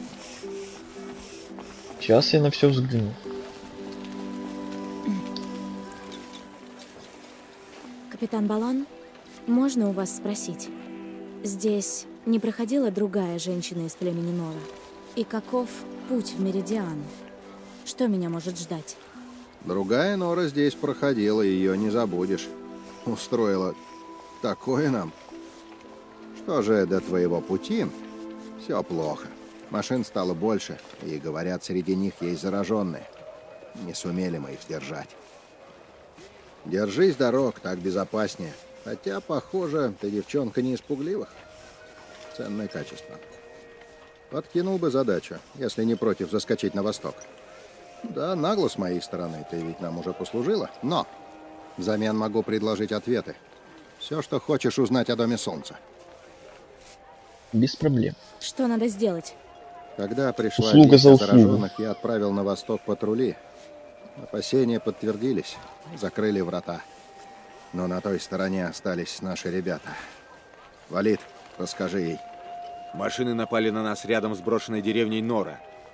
Лахир На приказал меня смотри, ты отступать, же мне это рассказываешь. а потом я потерял их. Не видел женщин Нора, боец?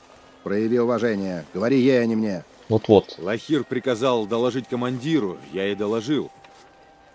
Но нельзя было их там бросать. Врата снова открыты. Можно начать их поиски. Разве вы не можете отправить за ними солдат? Вот хотя бы Валида. Нора не жалует людей в доспехах Карха. Не рекомендовано посылать патрули к священной земле. Лучше не рисковать. А для тебя этого риска нет. Согласись. Что, боец? Ничего, молчу. Что? Ничего. Здесь не проходил Олин из Азерам? Дважды. Он был в составе королевской делегации. Они прошли туда и обратно.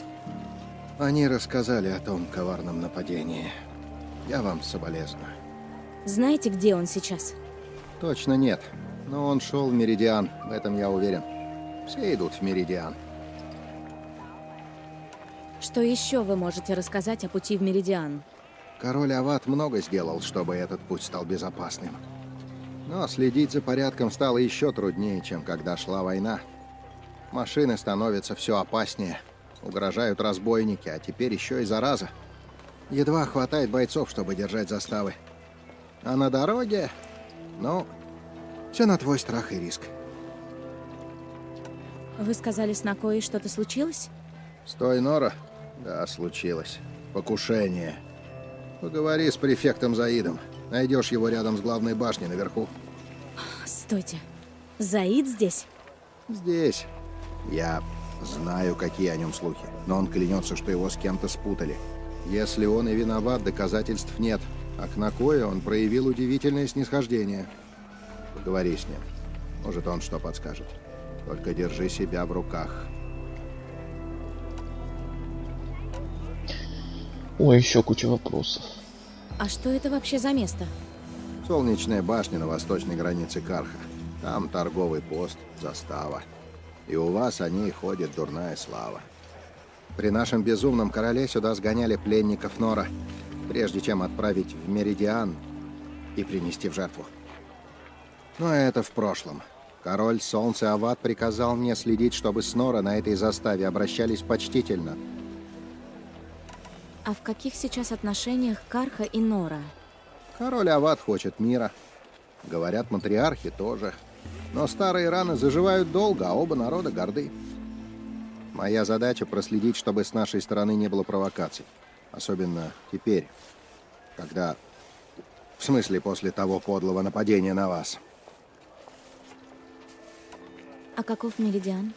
Он переменился, пышет жизнью. Совсем не такой, как был при короле Джеране.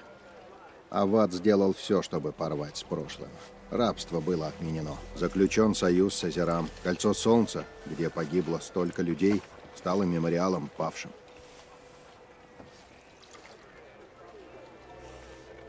Значит, Карха теперь в союзе с Азерам? Не поверишь, но да. Безумный король много лет воевал с Азерам. Ават же с ними помирился. Ему помогли, конечно. Эрза и Эрент помогли. Великие воители Азерам. Они вели армию на Меридиан. Я был с ними. Мои бойцы взяли Северный утес и Храм Солнца. Прогнали жрецов и соколов Джерана. Теперь в городе часто увидишь Азерам. Да и услышишь тоже. Они вечно припираются. Привет, привет, Эмикс. Как я поняла, нового короля вы одобряете. Он избранник солнца. После 10 лет войны нам нужен теплый свет, а не обжигающий. Джеран проливал кровь за малейшую обиду. Для Авада насилие – крайняя мера. И этим пользуется. В тенях шепчутся, что он слаб. Нет, мир – это сила, как покажет солнце. Постараюсь разыскать ваших людей. Буду признателен. А уж Валит и подавно. Слышал, Олух, повезло тебе. Ну-ну, повезло. Не Ты нашла что-то моих бойцов? скажешь? Пока еще. Нет, Мне ничего пора. больше. Узнаешь, что. Окей, окей.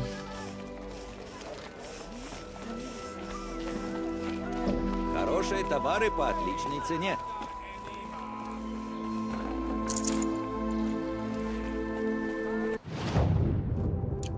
Так, нет, покупать пока ничего не надо. Посмотри на эти товары. Хороших камней. Всем надо покупать. Это точно не Лучше призрак моих Тусина? товаров нет. Точно, точно. Смотри, сколько хочешь.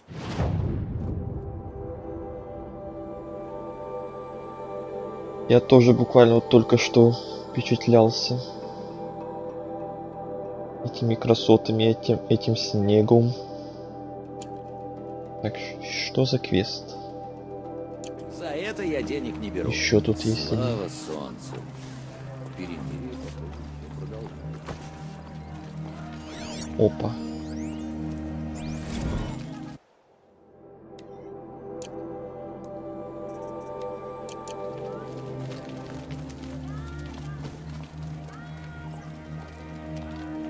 Покупай товары. Какие-то доспехи японские, лепестки падают.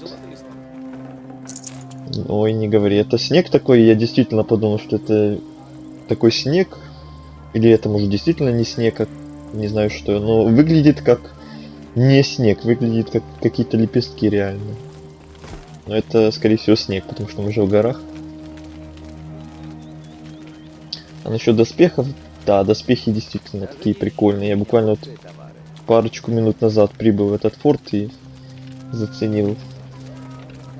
Доспехи интересные такие. Что-то они мне напоминают. Вы Заид. А ты из Нора. Судя по тону, ты обо мне слыхала. Позволь, я объяснюсь. В вашем племени обо мне ходят жуткие байки. Только вы спутали меня с кем-то другим. Уж не знаю, как так вышло, но туман войны часто порождает путаницу. Кто-то упорствует в своем заблуждении, как та Нора, что недавно была здесь до тебя. Нора, что была здесь до меня? Вы про Накою? Так ее зовут? Что ж, с ней получилось очень нехорошо. Эта девица напала на меня. Если б не один из моих бойцов, кончиться могло плохо. Но мы сумели ее обезоружить без вреда. Что с ней сделали? Отпустили, конечно. Девочка полагала, что я виновен в каких-то ужасных злодеяниях. В каком-то смысле ее действия были оправданы. Я указал ей на ошибку и отослал прочь. Но, кажется, она не поверила. И где она теперь? Я точно не знаю. Уходя, она кричала, что все равно до меня доберется. Но потом пришло донесение из одинокой скалы. Некую девушку похитили разбойники, может, ее. Так вы отрицаете, что участвовали в набегах? Нет, не отрицаю. Я участвовал в боевых операциях, но моя роль была весьма скромна. Все это вздор про пытки и убийства. Я тут ни при чем. Меня спутали с кем-то другим. Некоторые из наших и правда наворотили. Но король Солнца Авад сделал все, чтобы искоренить злодейство. Вы и правда постарались помочь, префект Заид? Я всегда рад. Король Солнца хочет наладить отношения. Я всего лишь преданный слуга. Я пойду в одинокую скалу и все выясню. Будьте уверены. Пожалуйста. И если тебе не будут оказывать содействие, Прошу, сообщи мне. У каждого в этом мире есть свое место. Куда мне там сказали идти?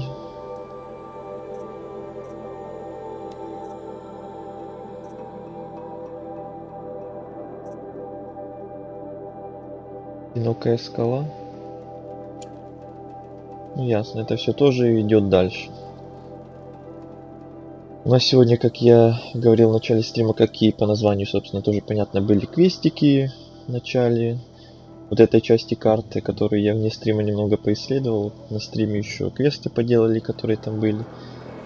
Сюжетку там еще немного продвинулся. И вот теперь, после того, как здесь почти, ну или не почти, а прям совсем полностью все, что мог сделать, сделал. Отправляюсь теперь в следующую часть локации, вот сюда, в новые земли. Так, здесь мы со всеми тоже поговорили, тогда я хочу к вот этому длинношею отправиться, чтобы открыть следующую часть карты. Чтобы в тумане не бродить.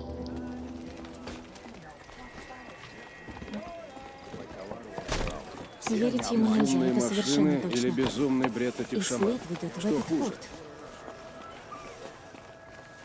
И следующие стримы будем уже по новым территориям бегать.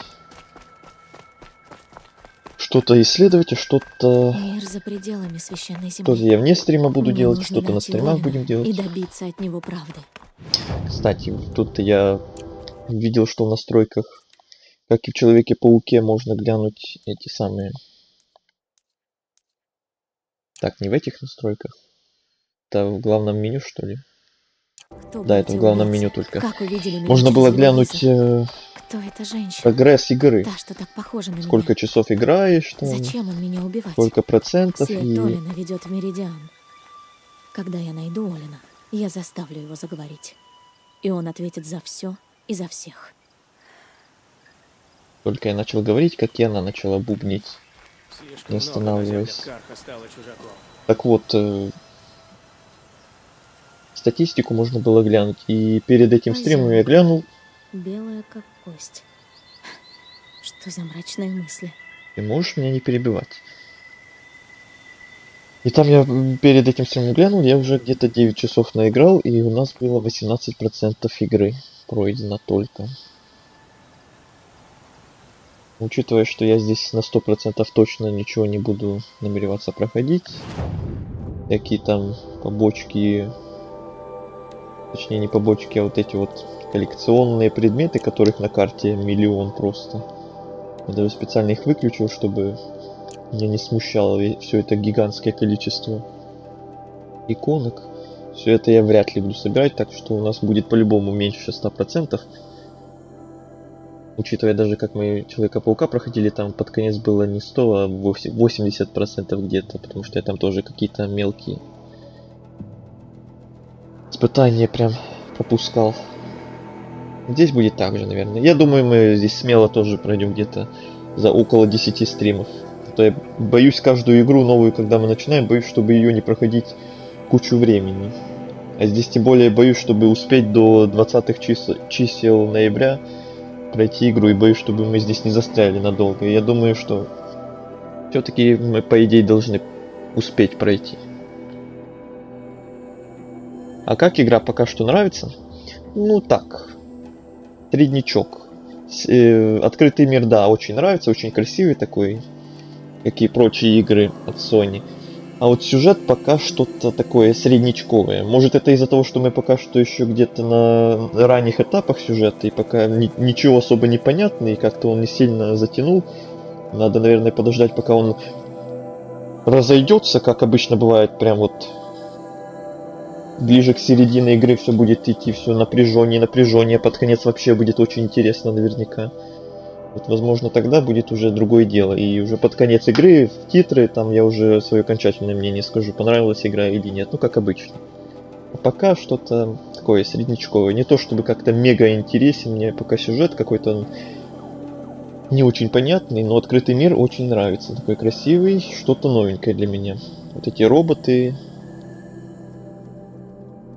Ой.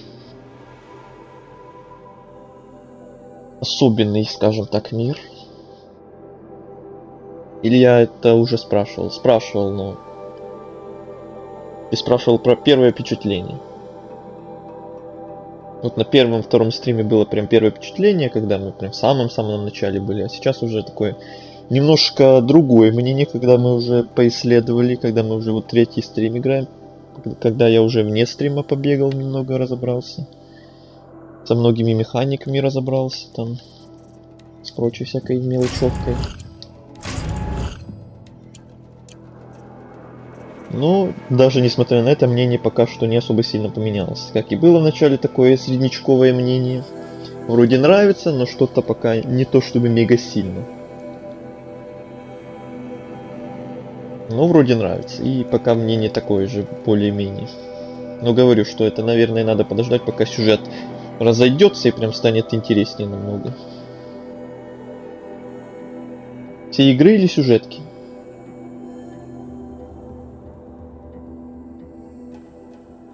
Что все игры или сюжетки? Я уже пока рассказывал, уже на что-то другое, наверное, отошел, и ты уже про что-то другое спрашиваешь, так что акцентируй нить. Куда именно вот это вот все игры или сюжетки? Мнение мое, что ли? Тайные достопримечательности не фоткал в Человеке-пауке? Да, не фоткал. Да, не фоткал. Кроме тех, которые там обозначались на карте. Вот те я все пофоткал, а вот которые не позначались, те да, не фоткал. Мне не хватило и тех фоток. Я не в симулятор фотографа играл.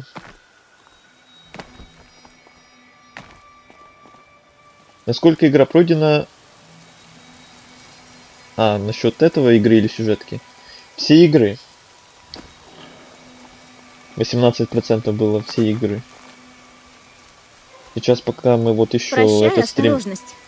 Пока еще этот стрим играем, будет по-любому уже побольше, где-то там 25 может быть, или больше даже. Учитывая, что мы в этот раз и по сюжетке продвинулись. А то, как обычно бывает, когда собираешь там какие-то коллекционки, просто карту исследуешь, то проценты очень мало прибавляются. Когда вот именно по сюжетке продвигаешься дальше, то проценты побольше становятся.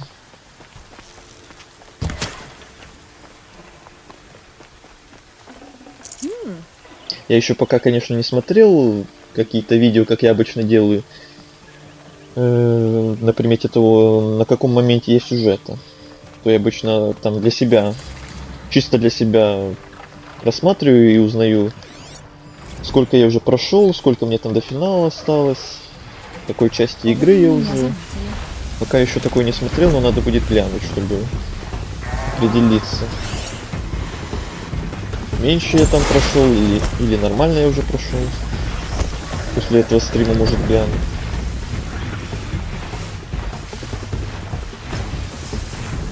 Еще один сигнал.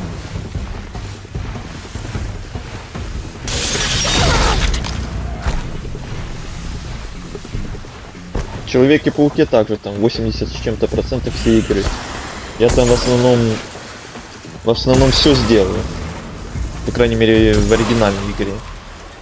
Все, что я там не сделал, это испытания, вот те какие-то, которые мне вообще не понравились, которых там тоже надо было перепроходить 10 тысяч раз, чтобы на золотые медали пройти. Вот это я плюнул на это, и также еще какую-то там мелочь. Я приближаюсь к источнику сигнала. Совсем побочную. А все остальное вроде сделал. Поэтому аж 80% с чем-то там было. Все игры. Так, новый робот Коршун. Летающий. И еще Караб какой-то. А есть задумки на 20 числа? Ну так Сталкер 2 же. Прям ровно на 20 число вроде как. Если я не ошибаюсь. Поэтому сейчас будем стараться до 20 числа пройти Horizon. Потому что я уверен, что потом у меня все. У меня уже не будет такого, что я буду проходить и то параллельно. И будут стримы. Одна игра это, потом следующий стрим другая игра. Со Сталкером такого у меня, наверное, не будет. И там будет прям полностью все время уделяться только ему. Поэтому я постараюсь до того времени пройти все, что у меня не пройдено. Надеюсь, успеем Horizon дойти.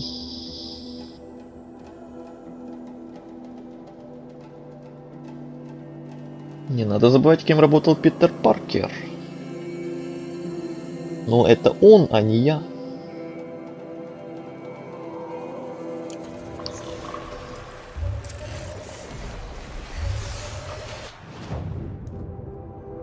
Так, а где, собственно, сам длинношей?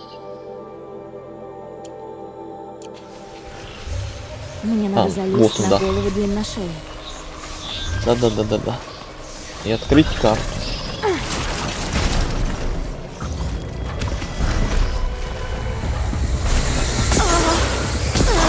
Ой, как громко, Кто там стреляет? О, еще один. Челкозуб, местный крокодил. Не трогайте меня. Я просто хочу открыть карту, вы мне не интересны.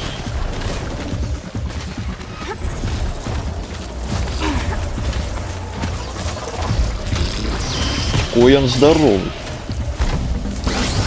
Привет, Алексей, еще раз. Возвращение. Отсюда можно запрыгнуть на длинношея. Можно, но надо ждать, когда он сюда припрется.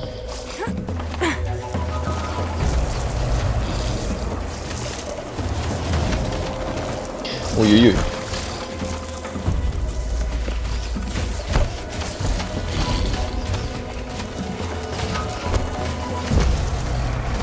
Это мне понадобится.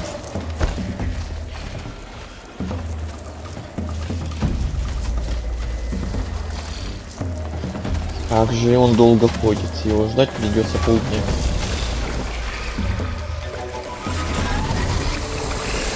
Эти крокодилы мне спокойствия не дадут. О.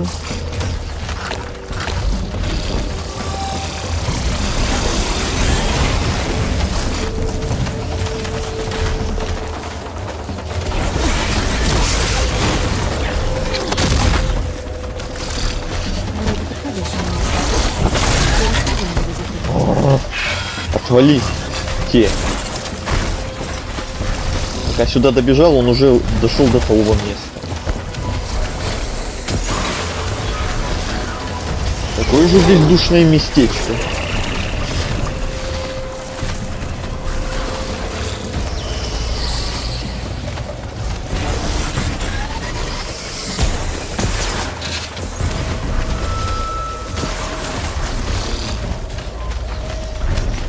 Стой. Есть. Так, а теперь надо залезть на голову. Куда? Вверх. Только не стреляйте мне. Вот твари. Вот же вы твари.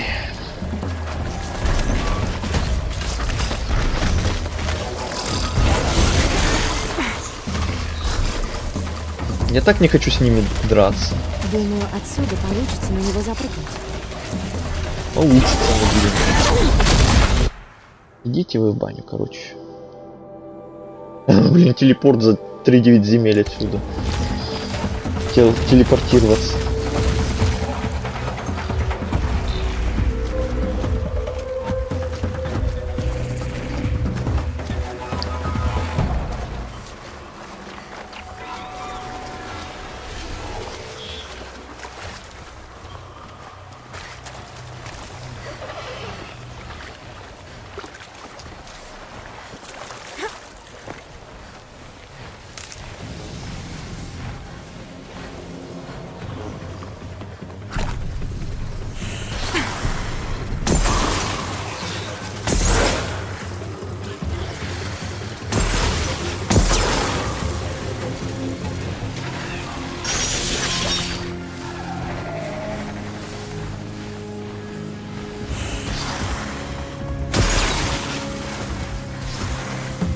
Эти твари еще до сих пор за мной идут.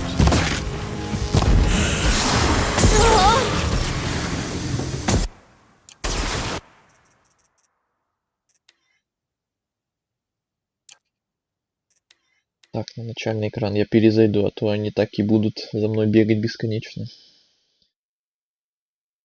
Меня уже бесить начинают. Да, кстати, и раз уж мы вышли в главное меню. Где там? Я видел. Эта штука показывается. В настройках или где? В настройках где-то.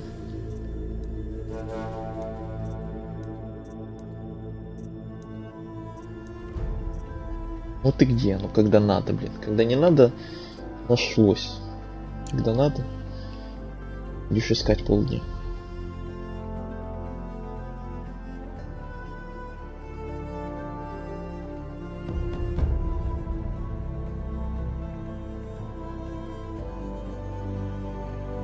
После того, как открыли на шее, ниже правее у него будет котел. Да, я видел. Вот там еще один котел. Только к нему мы сегодня уже не пойдем.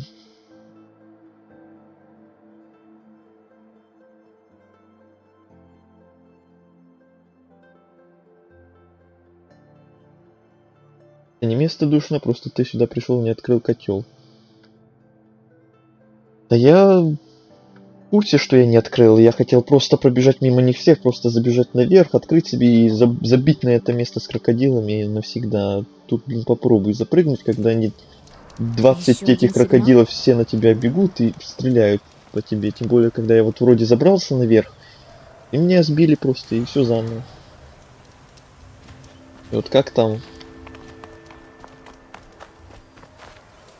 без нервов пройти это место? И летуны мешают, и крокодилы мешают, и я все приближаюсь мешают. к источнику сигнала. Видишь зеленый, точнее синий треугольник? Видел.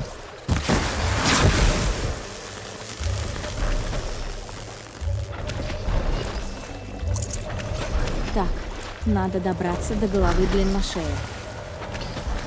Действительно.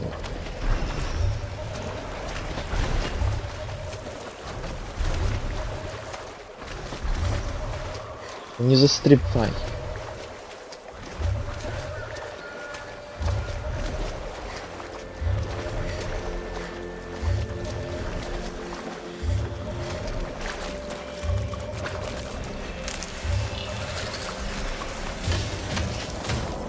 Ну что еще?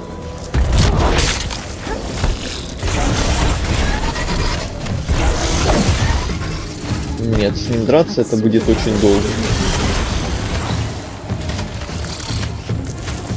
Или нет.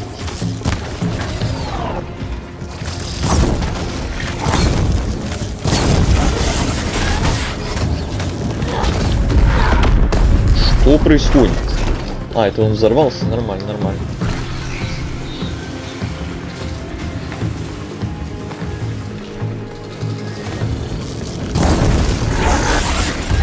Давай, умирай.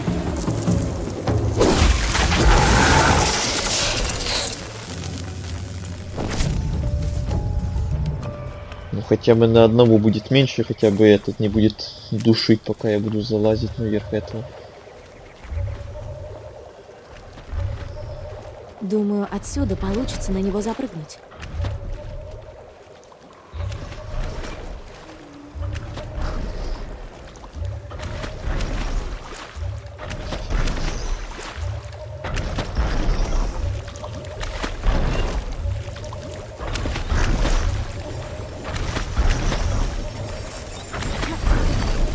Так, а теперь надо залезть на голову. И только пусть опять меня попробует кто-то сбить. Я буду бомбить.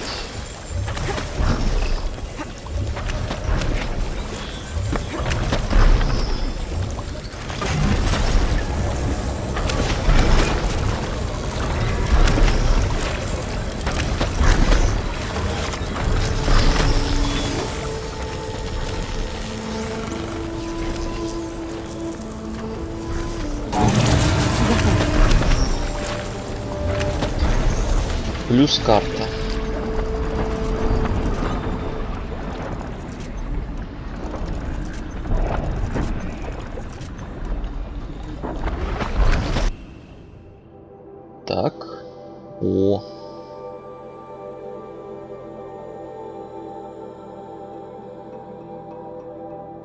Так-то получше. Теперь вне стрима будет поудобнее бегать, исследовать. Котел, как я сказал, котел я на сегодня на стриме уже не буду туда идти, это я вне стрима сделаю. Вот, кстати, раз уж ты вернулся, у меня вопрос был. Вот этот синий значок, значок восклицания, это не DLC случайно? Потому что это уже второй, который я видел. Вот здесь один. Я думал, что это ведет в DLC, и вот эта территория это как раз DLC. Или нет? Потому что вот здесь еще один такой же. А здесь в фильтрах такого значка нет, чтобы понять, это оно или нет.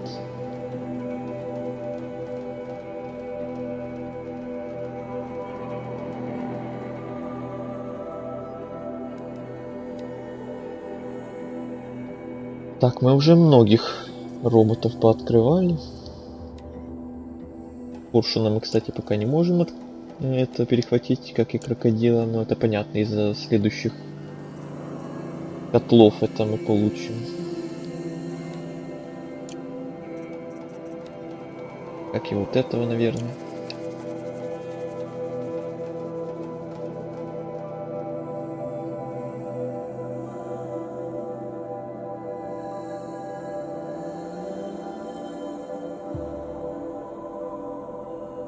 Стой, давай ты оставишь котел на следующий стрим, и пока не будешь его трогать, а вот такие синие значки, задания, это задания, которые тебе пришлют на территории DLC.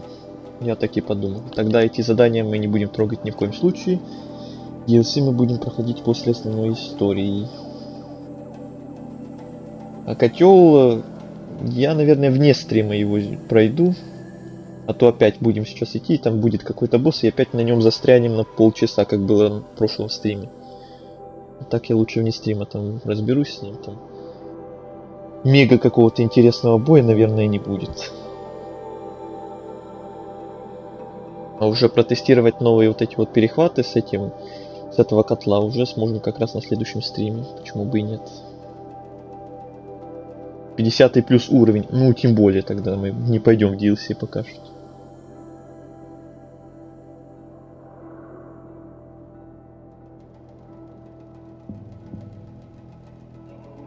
Котел, который я тебе говорил, называется Ро. В записной книжке можешь посмотреть. А, вот где. Вот статистика, собственно, где. Не в настройках, а в записной книжке это было, елки-палки.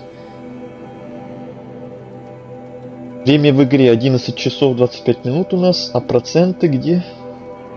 Проценты вот. Степень прохождения игры 26% у нас уже. Вот где я это видел. Вот. Почему я подумал про настройки? Записная книжка же, ну. 26%.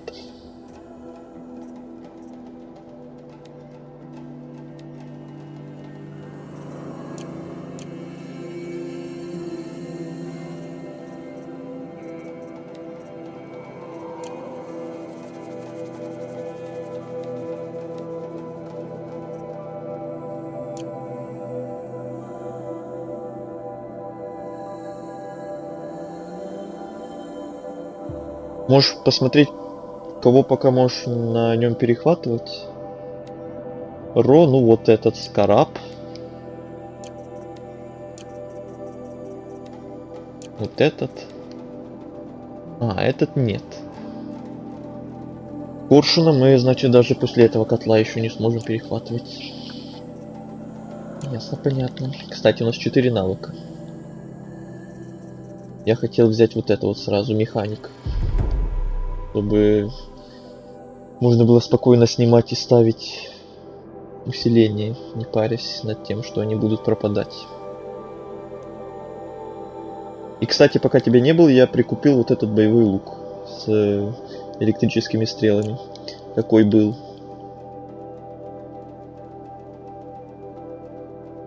Кстати, форум 5-й эпизод Зайчика сделан на 70%. Хорошая новость.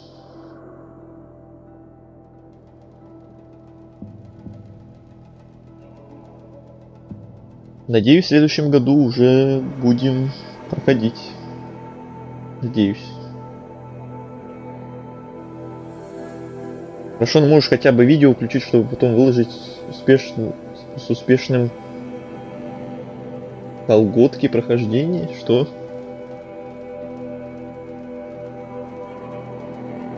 Ну, насчет видео записать, я уже на прошлом стриме тебе уже предлагал, что на канал я это вряд ли буду выкладывать, просто без комментариев видосы записывать.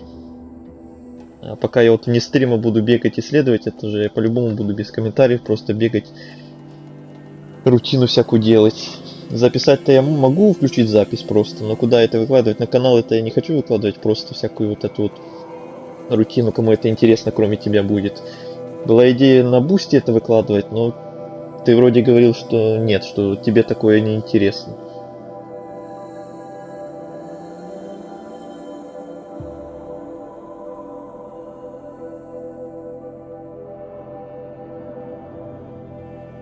Интересный факт, на всех машинах есть метка Климов, в каком котле они сделаны.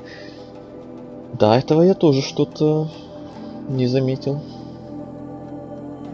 Сколько же всего есть на этих машинах, что я пропускаю мимо себя все это время. Так, куда мы дальше пойдем? По квесту, что ли? Вот сюда, наверное.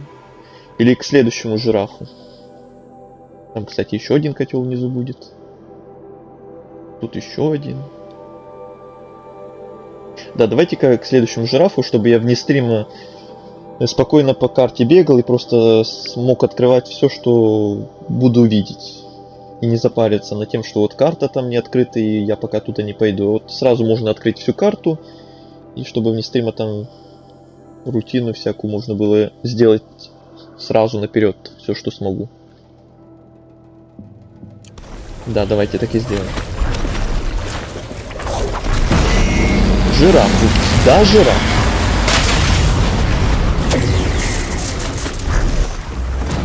Крокодилы, жирафы.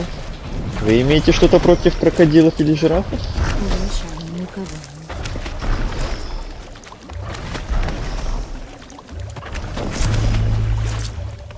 Я уже не первый раз их жирафами, кстати, называю. Так что не удивляйтесь. Ой, 1,5 километра бежать. Ну что ж поделать.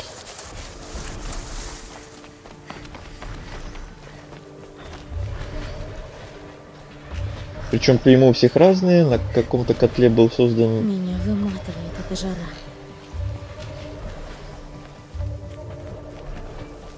Заметишь, у всех котлов своя уникальная метка. Если замечу, конечно. Стой, ну может уже прокачал охотника на тихое перемещение, так ты сможешь легко... Охотника? Может быть, и пойдем теперь в эту ветку. Я давно уже хотел прокачать вот этого механика, чтобы не запариваться с этими улучшениями.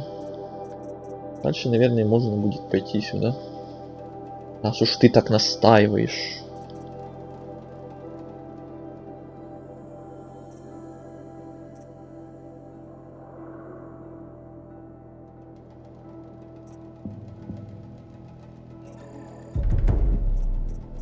Окей, 2, 5. Это 8 навыков нам надо будет скопить. Ну ладно. Займемся этим.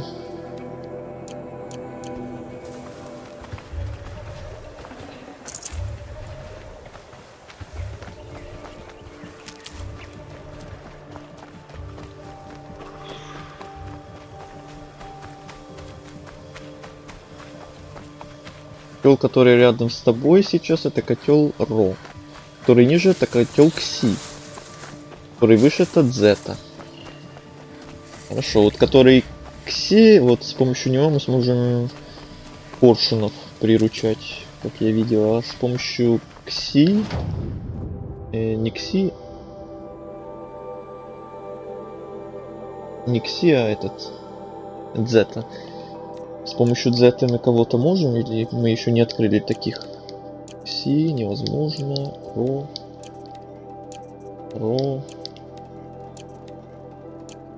Си. Нет, видать, мы еще таких не открыли, которых с помощью Зеты приручать можно было. А это кто такие? Бизоны. О. А, их даже невозможно перехватывать. Здоровенные. Программа RAW. Это я беру в дорогу. Так, не трогайте меня.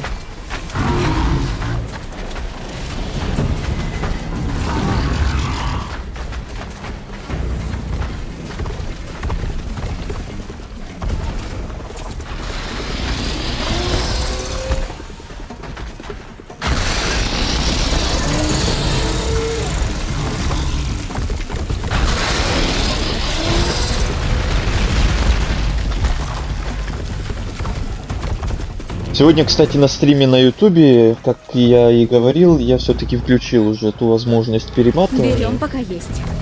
Так что, если вдруг что-то там захотите пересмотреть, переслушать, то уже без проблем можно будет отмотать на какое-то время назад.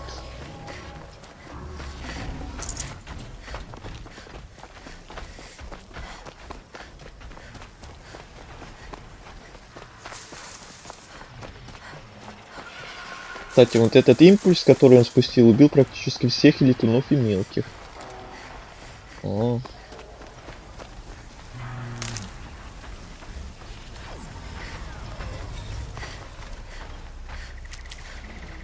Мой тебе совет, ты можешь пройти котел, но я... Так, стоп, что? Падальщик, Я думал, это эти лошади местные. Ловчий. О, ловчий. Еще один новый. Перехват недоступен. Программа КСИ. Программа RAW. Невозможно, недоступно. Все. Думал, что невозможно. Это просто нам надо программа КСИ. Там программа RAW. Ловчий, еще один робот. У нас осталось сколько? 3, 6, 9. Еще 9 неоткрытых из оригинальной игры. 5 в DLC.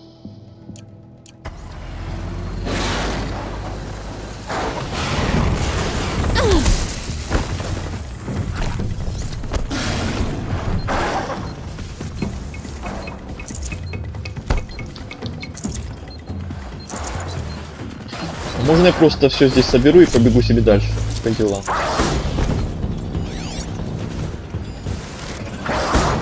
Это падальщики обычно.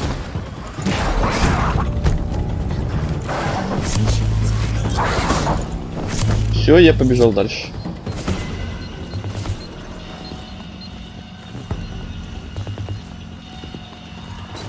Мой тебе совет, ты можешь пройти котел, но вряд ли перед открытием длина шеев это безумно.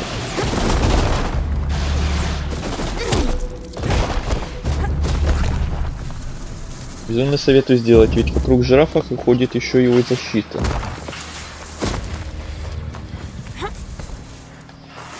Но если опять сейчас возле следующего опять будет мучение его открыть, то оставим, значит, их на следующий стрим. Но сейчас котлы на стриме я точно проходить сегодня уже не буду. Это я сказал уже, мне стримов сделаю. Подойдет.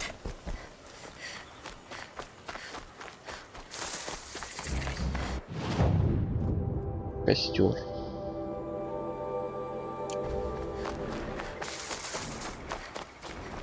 Котел Z это там одни из самых сильнейших машин в игре, точнее 3 самых сильных без учета DLC. Это машины тебе встретятся не скоро. Угу.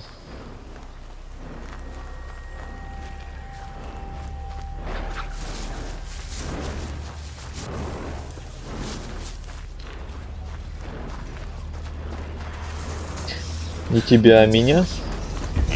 Ну да, меня он, наверное, вряд ли порадует.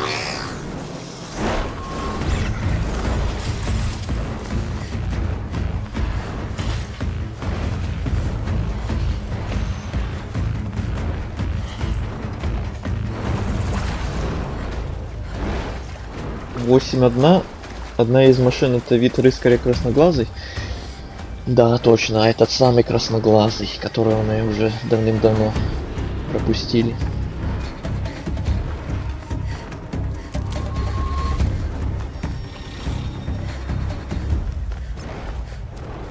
Ну почему я же смотрю стримы сигнала. по характеру ради перехвата и котлов?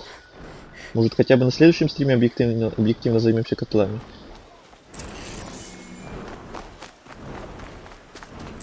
Может быть, и на следующем стриме.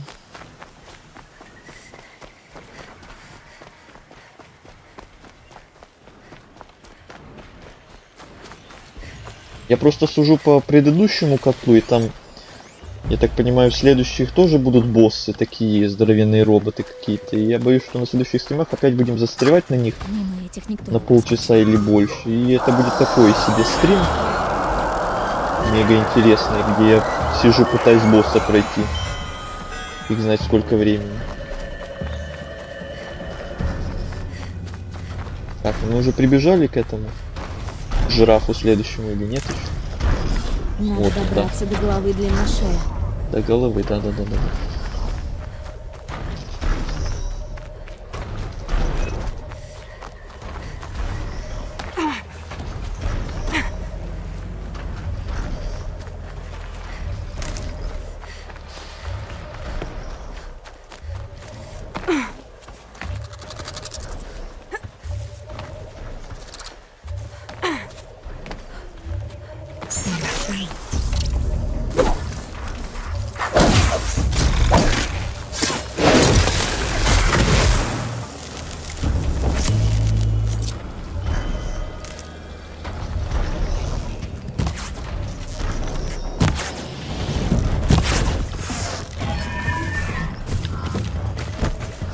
Так, это не новый, такого мы уже встречали.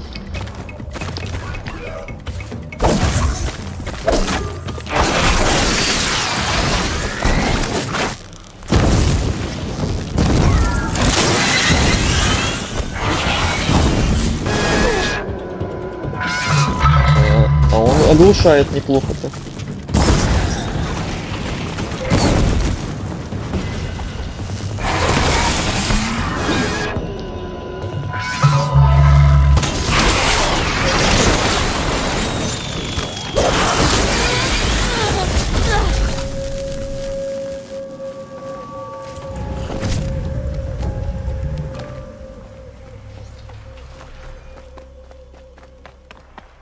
Отсюда можно запрыгнуть на длинношея. Все, отлично, ждем тогда его. Да блин, ну не дадут мне спокойно подождать, да? Опять будет какая-то гадина меня стрелять.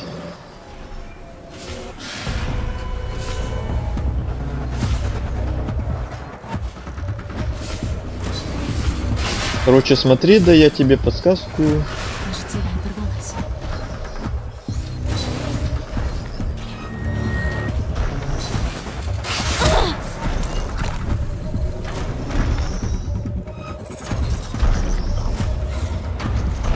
Не бойся, я знаю одну читерскую тактику. Читерские тактики, но не знаю. Ну что это такое? Рука-лицо просто.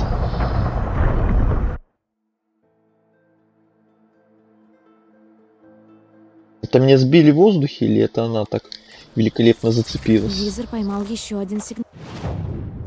Идея. Ошибись, меня еще и отправили за 200 метров от него.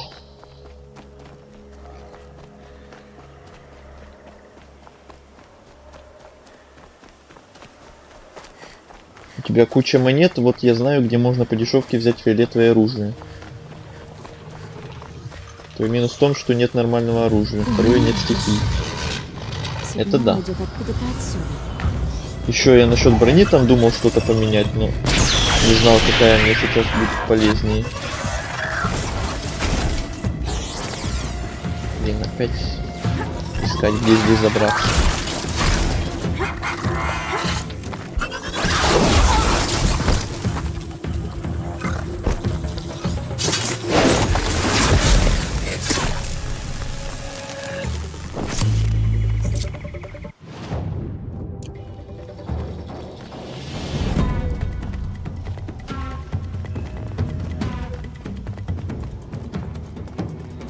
Опять ищи это место, где я был, как туда забираться теперь. Божественно.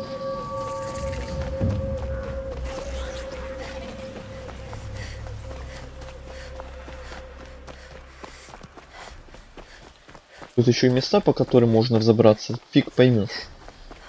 Некоторые обозначены какими-то лентами желтыми, а некоторые вообще не поймешь, чем отличаются от остального. Мне надо залезть на голову длинношея.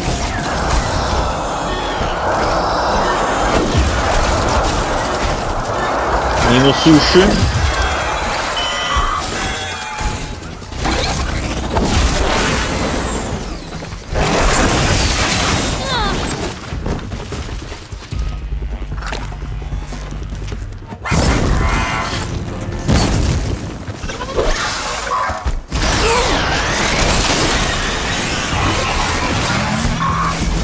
Нет, вас слишком много, идите сюда.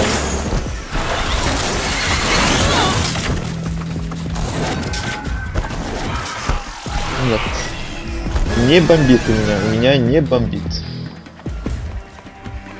Думаю, отсюда получится на него запрыгнуть.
Здорово, Фурумчанский, как оно? Нифига себе, Каримат. Вот это люди. Теперь надо добраться до головы. Вот это сюрприз, вот это я тебя не ожидал. Вот это да. Да ничего, но более-менее нормально, так скажем. Могло быть и хуже, могло быть и лучше. Ты лучше рассказывай, как ты. Сколько лет, сколько зим, господи. Я уж не помню, когда ты захаживал ко мне последний раз. С ума сойти. Каримада никто не ожидал. Это да. Вот кого-кого, а вот вообще прям не ожидал. Неожиданность.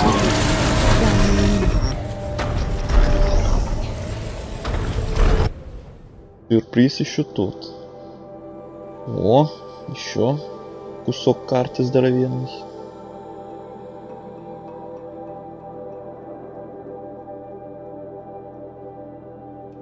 Можно мне вот эти вот машины тоже отключить, а то слишком много всего на карте. Аж глазу неприятно становится. Итак, пойдем ли открывать еще два жирафа или нет? Или мне вне стрима хватит и этих территорий для исследования?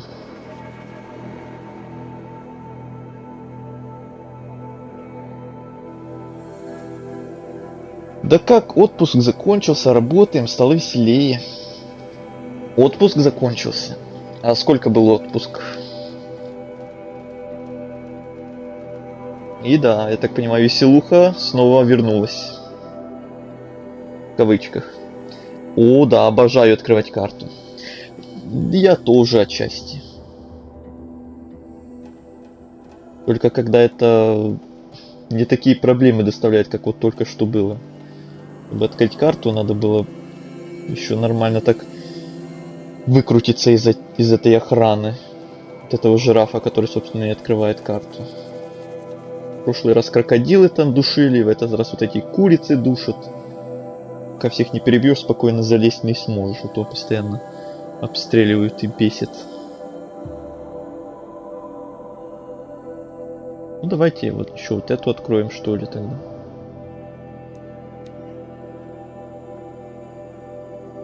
$20 с учетом дороги. Ага. А следующий когда намечается?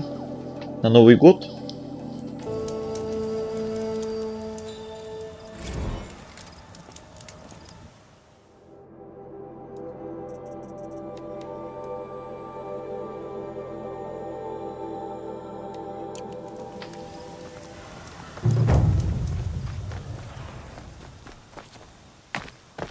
А иначе было бы скучно. Ну да.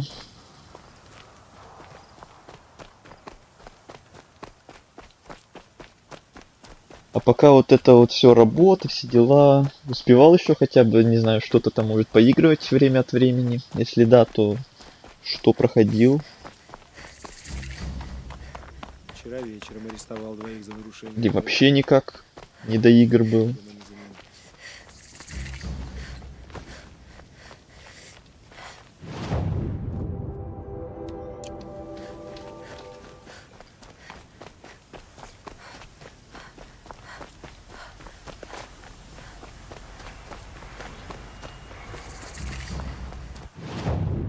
Так, костры пооткрывали для телепорта. Теперь можно спокойно на север. А мы идем на север.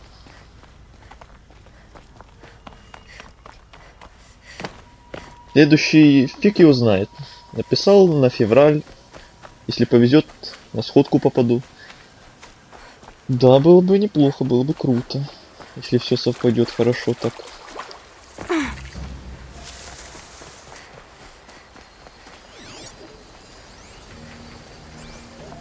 Копьерок, это мы таких уже видели. Это не новые для нас. Не трогайте меня, я мимо.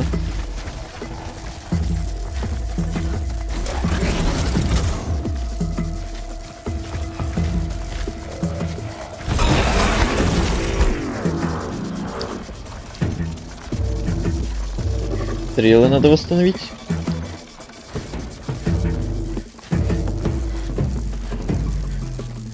Да, стелс это не для нас. Ну так-то я вроде как люблю стелс, но не всегда он получается. И в таких моментах, да. В таких моментах всегда говорю, стелс это не про нас. Мы идем на пролом в таких моментах.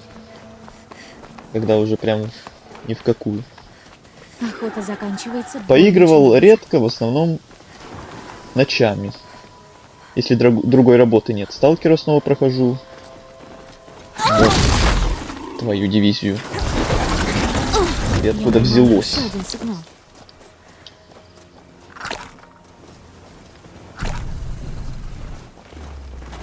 Ну чё вы за мной вязались? Отвалите. Сталкера проходишь?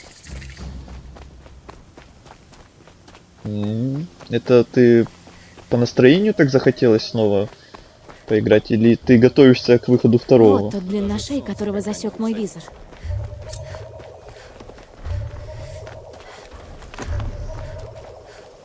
Я хоть и готовлюсь тоже ко второму, но пока вот перепроходить части все-таки нет уж прям такого желания.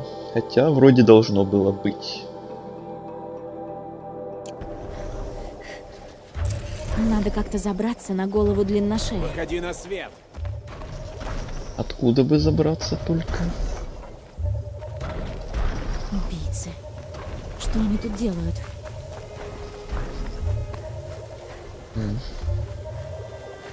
Они пытаются изловить длинношея.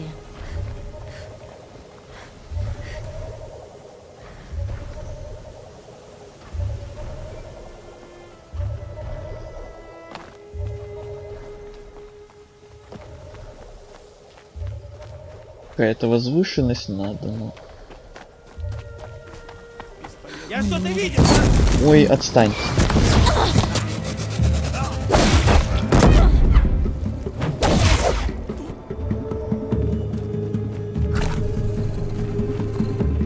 От нашего гнева нельзя укрыться.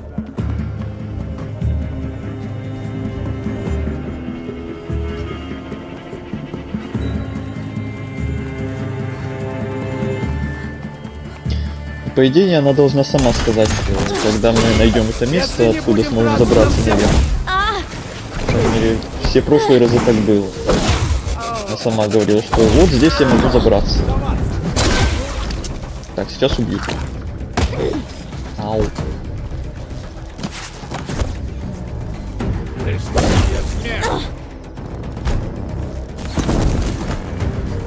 Спокойствие, только спокойствие. Ага, прекрасно, я вообще без хилов.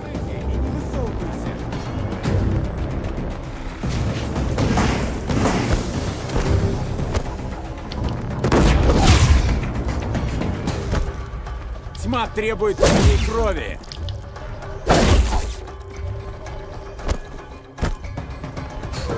Мы ведь только начали. Может, отсюда?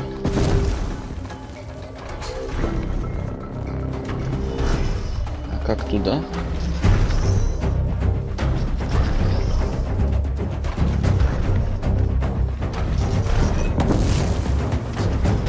А фиг его знает как.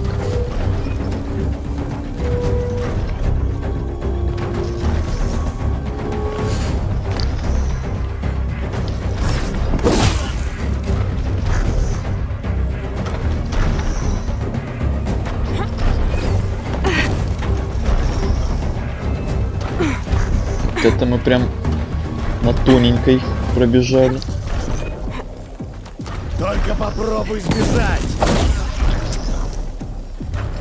Отсюда тоже вряд ли достанешь. Не обращай внимания, действительно.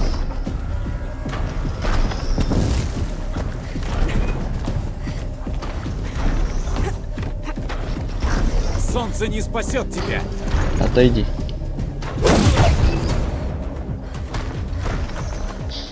И здесь тоже нет, что ли? Так, стоп.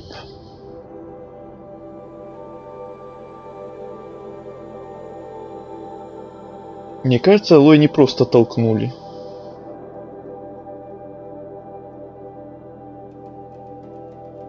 А что сделали?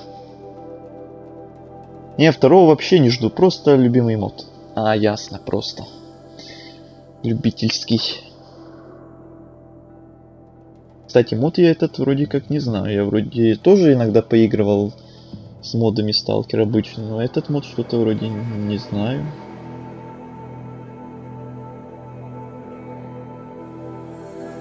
Принцип десанта из-за собой, там посмотрим. Да. Ну просто она такой звук издала, когда упала. Ой, и все. Откуда на него тут можно запрыгнуть? Я здесь такой круг сделал по этой территории, до сих пор она ничего не сказала, что вот отсюда можно забраться. Мне это не нравится. Промахнулся.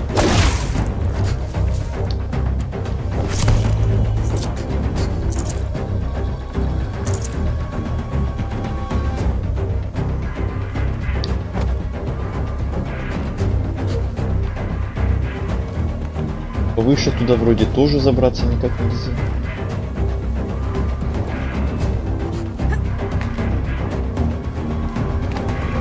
Хотя... Вроде подходящее место. Да неужели? Я смогу на него запрыгнуть. Боже мой, чудеса. Мы нашли это место. С ума сойти. Не прошло и 100 лет. А, кстати, насчет второго сталкера, вот я как раз прям мега жду. Хоть и не поигрываю сейчас в первую часть, в первой части, точнее, не переигрываю, но вот уже планы наперед понастраивал у себя, по крайней мере, на канале, чтобы до того времени, когда он выйдет, чтобы вот эту вот игру успеть пройти, чтобы все остальные там игры, которые начаты, чтобы все там допройти, чтобы в 20-х числах там уже спокойно полностью сосредоточиться чисто на сталкер, потому что я уверен, что он у меня украдет все мое свободное время. Теперь надо залезть на голову. Погнали. Пусть только попробует меня опять кто-то сбить.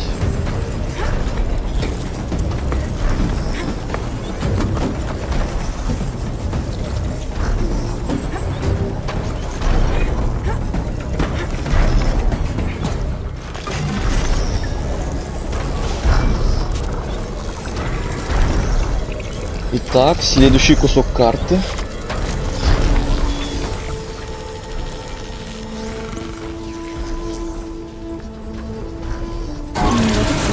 Я получила данные. И вуаля. И осталось у нас только два. Вот этот слева и вот этот вот. Но это, я так понимаю, это дорога в DLC, поэтому мы этот оставим на далекое будущее, этот жираф последний. А вот этот... Ну, к нему придется уже далековато бежать, потому что рядом нет никаких костров, нет никаких телепортов. Да и не факт, что вокруг него мы тоже там не будем полчаса возиться, как и с остальными. Даже возле этого тоже немало времени провозились с этим поиском места, откуда на него можно забраться. Вот здесь и не было бесячих роботов, но вот эти вот разбойники тоже немножко мешали, но не так, как роботы. Здесь больше времени ушло на поиск вот этого места. Так что вот этот жираф мы, наверное, все-таки оставим на когда-то на будущее. А сейчас... Сейчас что? Котлы, как я сказал, тоже, наверное, я вне стрима гляну. Какие исследования локаций, в принципе. Сейчас, наверное, еще можно сделать какие-то квестики. Например, сюжетный. Где он? Показать на карте. Вот. Например, можно пойти туда. Или у нас еще есть какие-то квесты где-то.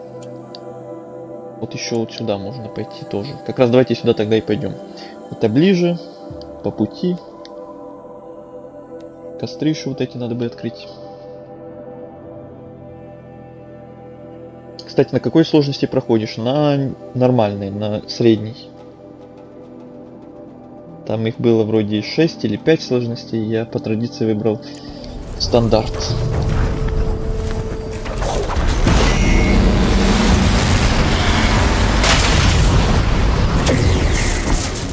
И пока что-то мне не очень хочется повышать ее. Я думал, что будет как обычно, что вначале мы немного побегаем на средней, а там разыграемся и повысим сложность. Что-то мне не хочется пока что ее повышать.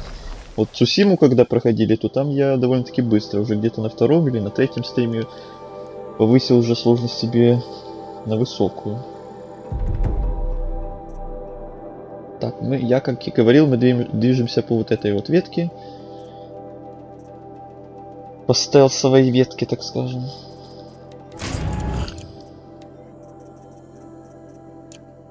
Вот, в Цусиме там довольно-таки быстро повысил сложность. Но, возможно, это сказалось то, что я уже во второй раз его перепроходил, и там я уже хоть как-то разбирался с управлением. А здесь, как бы, можно сказать, впервые прохожу. Прям так полноценно.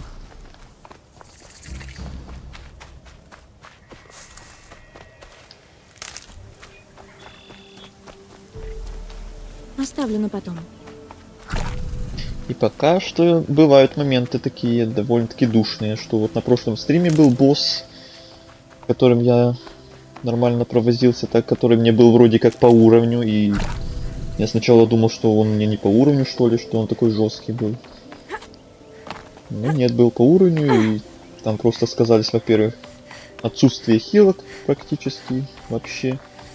Во-вторых, то, что у меня не было какой-то стратегии к нему особенной, которая, оказывается, должна была бы быть. И вот сегодня, пока мы бегаем по вот этим жирафам, бывали душные моменты. Так что пока мне сойдет и средняя эта сложность.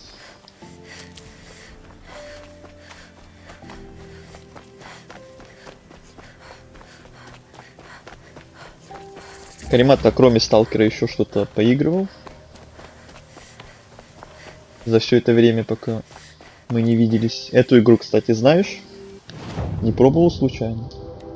Ну, мало ли, вдруг. А вдруг? Ну, а вдруг? Недавно вот ремастер ее вышел, Повсюду щелкозубы. который много кому не понравился и который много кому не нужен был. Из-за того, что игра как бы и так, и без него была супер красивая. А тут очередные эти ремастеры ремастеров. Ремастер, еще один ремастер сверху ремастера. Еще немножко сверху ремастер. И как вишенка на торте, еще ремастер.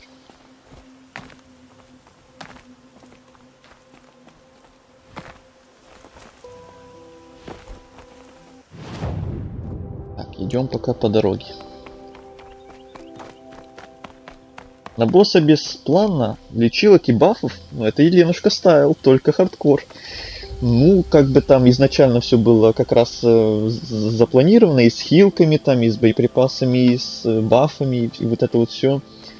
Только без стратегии, потому что впервые там наткнулся на нового вида босса.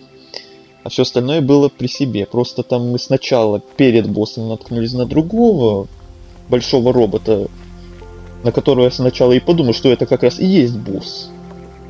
Потому что он тоже был новенький для меня и довольно-таки непростой. Сначала мне показалось, и я подумал, что вот это и был босс, и на него я и потратил, собственно, все хилки. А потом после него оказывается, что на тебе еще один босс, и он куда уже пожестче и пожирнее. А хилок уже нет, все, хилки кончились на первом мини-боссе. И все, и пришлось как-то придумывать стратегии, там, исхитряться, извиваться. Но все-таки как-то выкрутился. Эту игру я прошел на ютубе. Все, понял, принял. Но прошел все-таки. Полностью просмотрел. Значит, ты с сюжетом знаком? А со второй частью, например?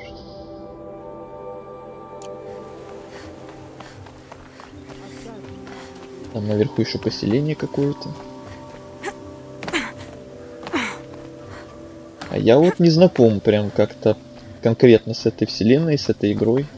Только вот очень давно, когда только плойку приобрел, я уже 500 тысяч раз рассказывал эту историю, но ты, может, ее еще не слышал, то что когда только приобрел плойку, у меня к ней было плюс 3 диска в комплекте, и один из этих дисков был как раз Horizon. Оригинальный. Вот тогда я немножко поиграл в него, но что-то забросил. А вот 2 остальные игры из дисков уже прошел давным-давно. Вот эту 3-ю игру забросил. Вот такие вот дела. А сейчас вот с выходом ремастера решил, почему бы не вернуться. И уже не пройти нормально так.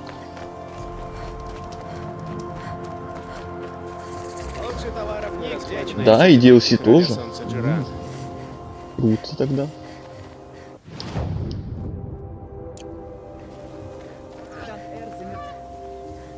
Тут многие боссы душные, а из-за этого в конце... Из-за этого я в конце так бомбанул и задушился, что понизил до самой легкой. Ой, ну тогда я по-любому точно так же чувствую, что задушусь, потому что уже на данном моменте иногда бывали такие мыслишки, пробегали мимолетом, что... У меня только лучшие товары. Например, с тем же боссом с прошлого стрима в пещере. Думал, может просто понизить сложность и забить на это, и просто пойти дальше, не заморачиваться. А то хила как бы нет. Как я его пройду? Но потом попробовал какие-то стратегии там с ним, там с помощью ловушек, там огненных стрел и всякого разного остального, зелий и прочее. Как-то доколупал его.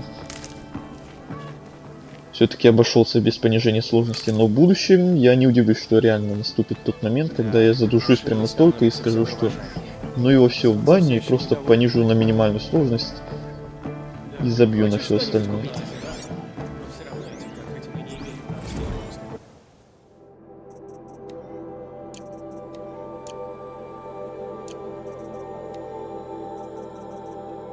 О, кстати, дуголоб. Я не заметил, что это новая машина. Я думал, это вот ленторог, который рогатый тоже было. Это другой, еще один рогатый. Так, все, в город мы зашли. И не город, а какой-то мини-поселок, мини-форт или что-то такое. Костры открыли, можно идти дальше по пути.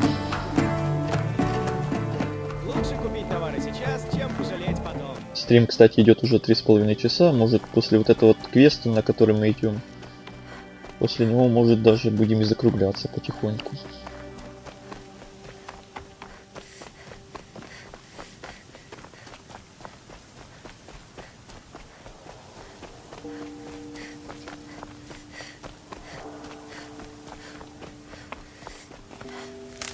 Надо мне пособирать хилки, а то у меня до сих пор их маловато. А мы вот бегали к этим жирафам, я все хилки потратил. И вдруг сейчас наткнемся на какого-то жесткого, будет опять обидно. Без хилок-то. Зелья тоже не могу скрафтить, мяса нету. Беда. Надо было у торговца прикупить тогда, черт.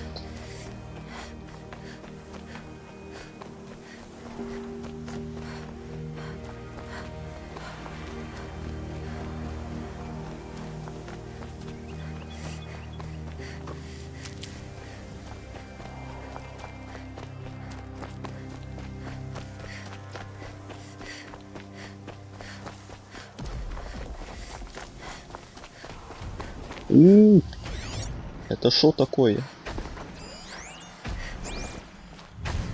Это что-то новое? Громозев. Да, это что-то новенькое. Такого гиганта мы еще не наблюдали. Программа Z для него нужна. Вот если мне такой босс попадется, то не знаю, как я с ним буду справляться. Что-то он какой-то больно страшный выглядит.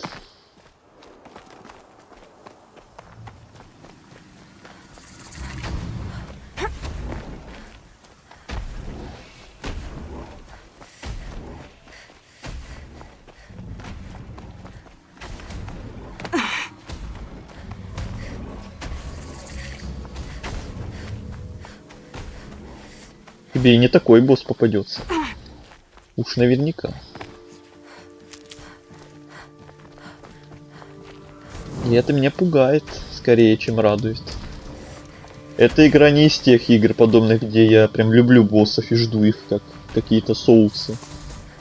Тут боссы какие-то Какие-то не такие. Не такого рода боссов я люблю.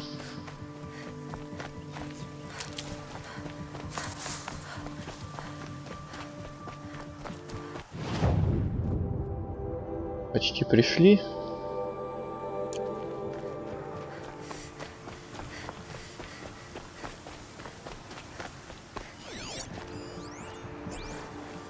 Их мы тоже уже видели.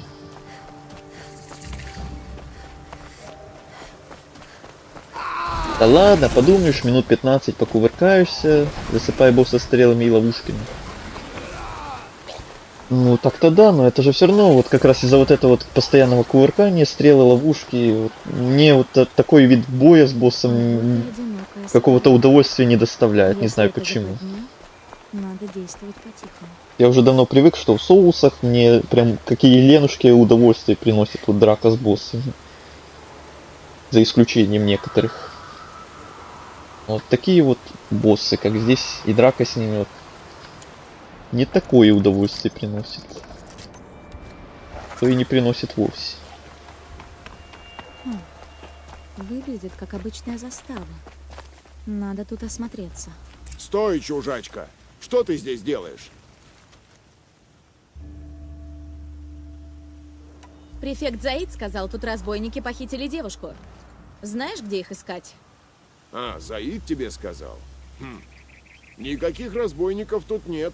А подружку свою сейчас отыщешь. Нам новенькую прислали, ребята. Ну-ка, скрутите ее и свяжите. Что, простите? Ну попробуйте.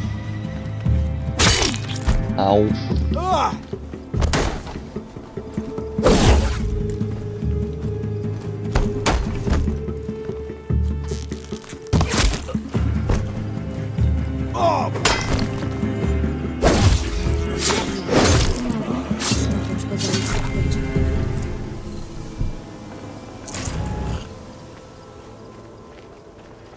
Мерзавцы.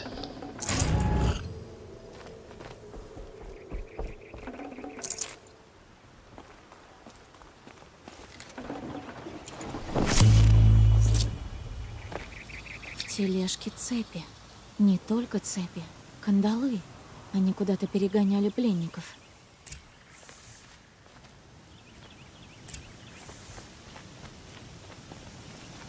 Элегант. Кто я?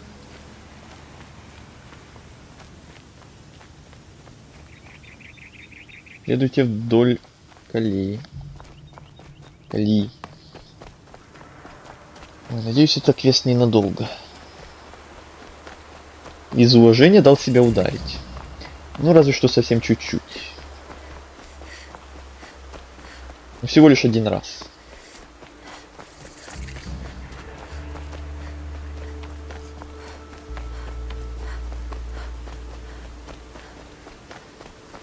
Надо будет, кстати, мне стрима, мне наконец найти какого-то местного коня и приручить его. А то я уже давно уже вышел на такие просторы, где прям надо много бегать, и вот уже надоедает иногда местами бежать громадное количество расстояния, и хочется уже поскакать на плотве местный какой-то.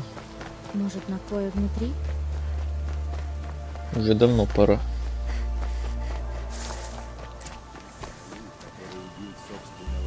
Это откройте. нова, которая в яме сидит, такая стройненькая.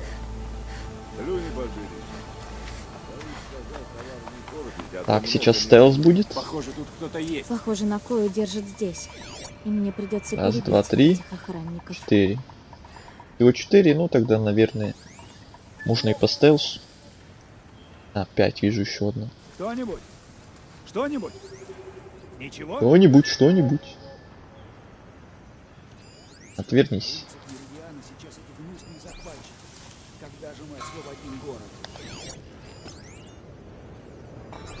Так, он сейчас повернется, и я пойду. Элегантное решение отправить следователя к своей заставе. Согласен. Один раб из подвала хотел меня укусить. Да, Никуса. 6. Наверху еще один. Да. Раз, два, три, четыре. Еще 6, значит 7 вообще их было.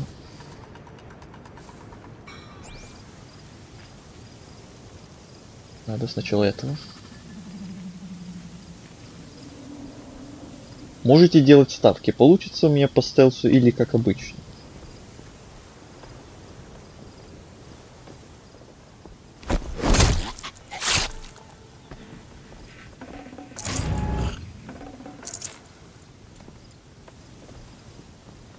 Были бы баллы Твича, можно было бы без проблем делать ставки.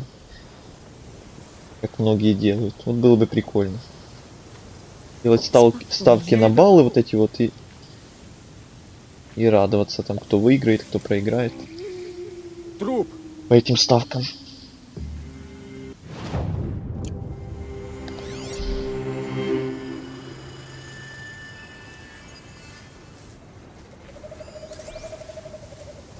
Ну, труп, подумаешь.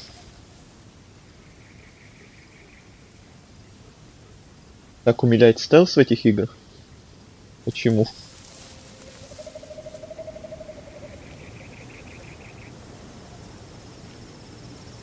Больше...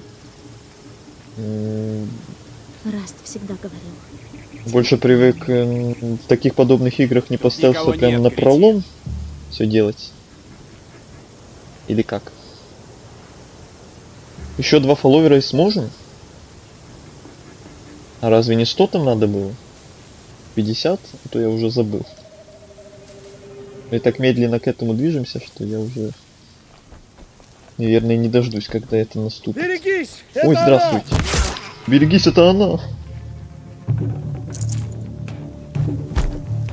Кто она? Сюрприз.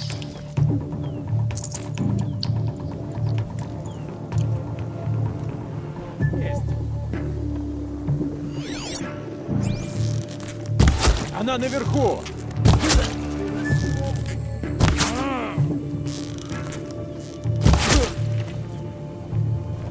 Вот и все. Мы ведь только начали. Да, иди. Я тебя вижу. Камон. Спасибо. Все? Все.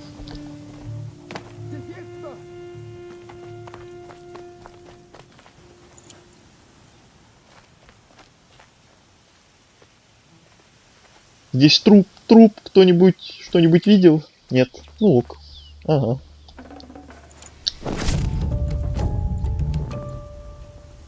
Всегда улыбка на лице от подобных случаев. О нет, труп, кто-нибудь, что-нибудь сделайте. Нет, не хотите? Ладно, я пошел.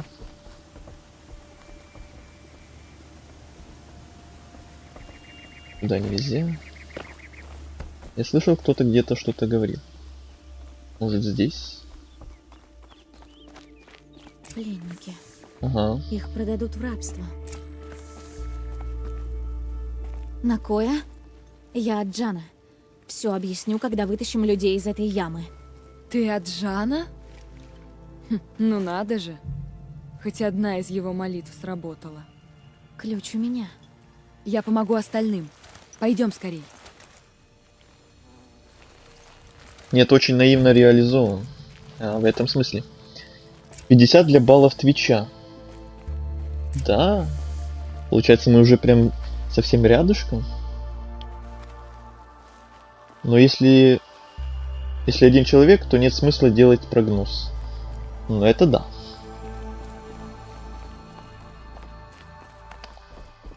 Но зато смайлики, долгожданные все дела.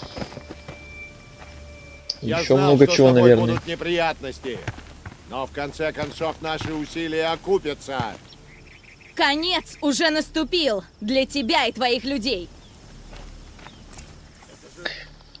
Продолжаем бой.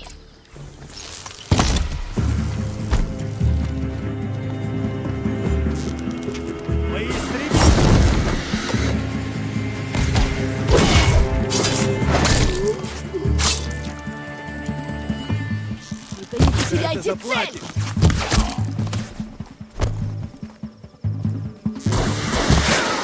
Воу-воу-воу.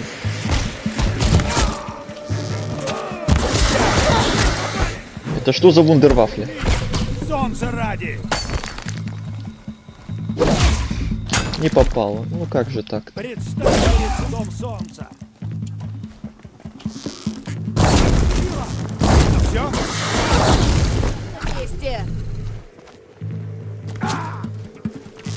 Еще не умер. Окружай нечистивцев! Пустяк!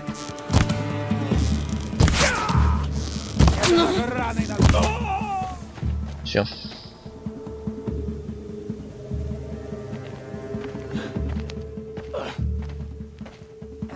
И ты или потеряешь свою сумму, или оставишь ее себе, и все. Да. Ну это мечты на будущее когда-то там.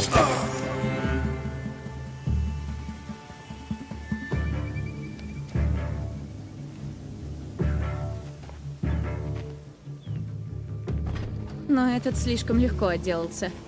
Мой отец был охотником. Он учил меня, что убивать зверя всегда надо быстро. Как Заид сколотил шайку работорговцев? Вот эти вот подонки вместе с Заидом ходили в красные набеги. Новый король солнца выгнал их из армии. Но Заид как-то ухитрился выкрутиться и подыскал дружкам новую работу — зарабатывать на торговле людьми. Как ты попала в плен? Я хотела убить его сразу, но не вышло. Он отпустил меня, чтобы потом поймали другие. А потом? Он сказал, они продадут меня в рабство, как и всех остальных, кто попадается им в руки. Но спешить не стал. Каждый раз, когда здесь бывал, он бил меня. И, видимо, я задела его гордость. Тяжко тебе пришлось. Ерунда. Правда? Заид мертв. Я была готова на все, лишь бы этого добиться. И добилась. Что будешь делать? Эти люди сидели в подвале долго. Чем хуже они выглядели, тем труднее Заиду было их продать. Им нужна еда, отдых и надежда. Я позабочусь о них в Меридиане. Ты даже не попытаешься вернуться? А как же Джан? Матриархи меня не пустят. Да и все равно бы я не пошла. Горя они синим пламенем. Ну а Джан, я передам ему весточку. Буду скучать. Но пускай не волнуется. Мне пора идти. А что у тебя за история? Небось интересная, раз тебя сделали искателем. Если захочешь рассказать, отыщи меня в Меридиане. Я побуду там, пока остальные не встанут на ноги. А пока... Спасибо, что помогла мне избавить мир от этой гнили.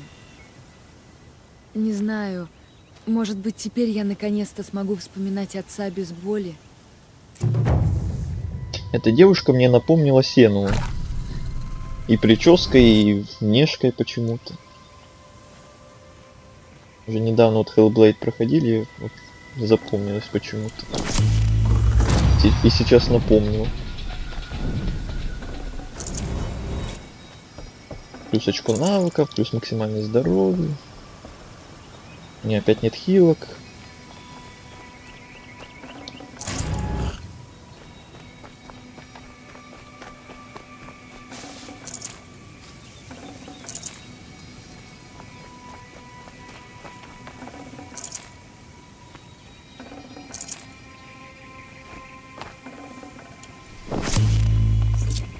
Ох уж этот звук при обыскивании. И прикольный.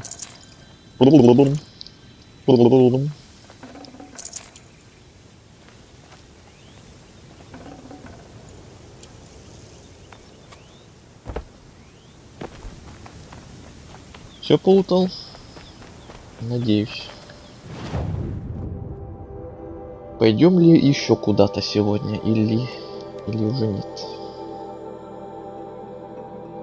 Ну, в сам вот этот уже город мы, наверное, реально уже пойдем на следующем стриме и уже посвятим целый стрим ему, так как он, судя по карте, довольно-таки громадный, там будет куча квестов, куча всякого разного, скорее всего. Не стрима, как я и говорил, я поисследую округу немного. Открываю всяческие места. Но на стримы, как обычно, оставлю самое интересное. Всякие квесты, основные и дополнительные. Может, что-то еще. Навыки пока копятся.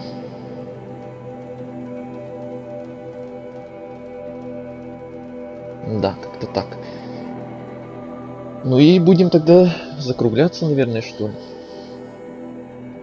3 часа 40 минут стрим идет. Нормально так посидели. Сегодня продвинулись по сюжетке немного. Вот продвинулись также в новые территории. Начинали еще с вот этих вот мест. А сегодня вот уже вот сколько сегодня открыли. Всего нового нас ждет впереди. Продолжим, значит, как-нибудь в следующий раз. А следующий раз, скорее всего, будет уже завтра. Вечером. Вечерний стрим завтра будет, наверное, опять по Horizon. Скорее всего. Потому что все-таки есть планы, есть желание поскорее его допройти. Если уж прям слишком, прям может вдруг слишком быстро пройдем его и до 20 числа еще останется свободное время, и можно будет тогда уж только придумать что-то новое. Еще может попроходить. Но скорее всего что-то маленькое такое. А пока вот допроходим Horizon на стримах. В видосах там Dragon Age продолжаем проходить. Может даже на стримах как-нибудь его заценим.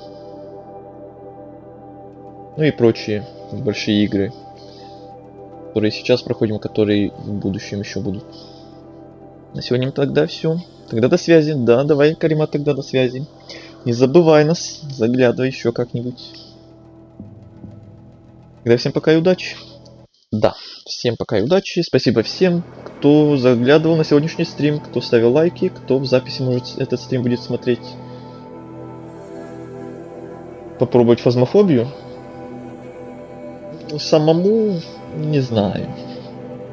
Вроде как бы и хочется, да, будет прикольно, я думаю, поиграть, но самому не знаю, как бы. Ну если уж прям, ну никак, ну может даже и самому как-нибудь попробуем, где-то под Новый год. Там, наверное, выйдет опять какое-то новогоднее обновление, опять будет ничего непонятно, и опять я буду разбираться полстрима с этим всем, потому что я лично в нее еще ни разу не играл, только смотрел. Ну, было бы, наверное, неплохо, интересно. Это первая или вторая часть? Это первая часть. Ремастер, первая часть. В названии же написано.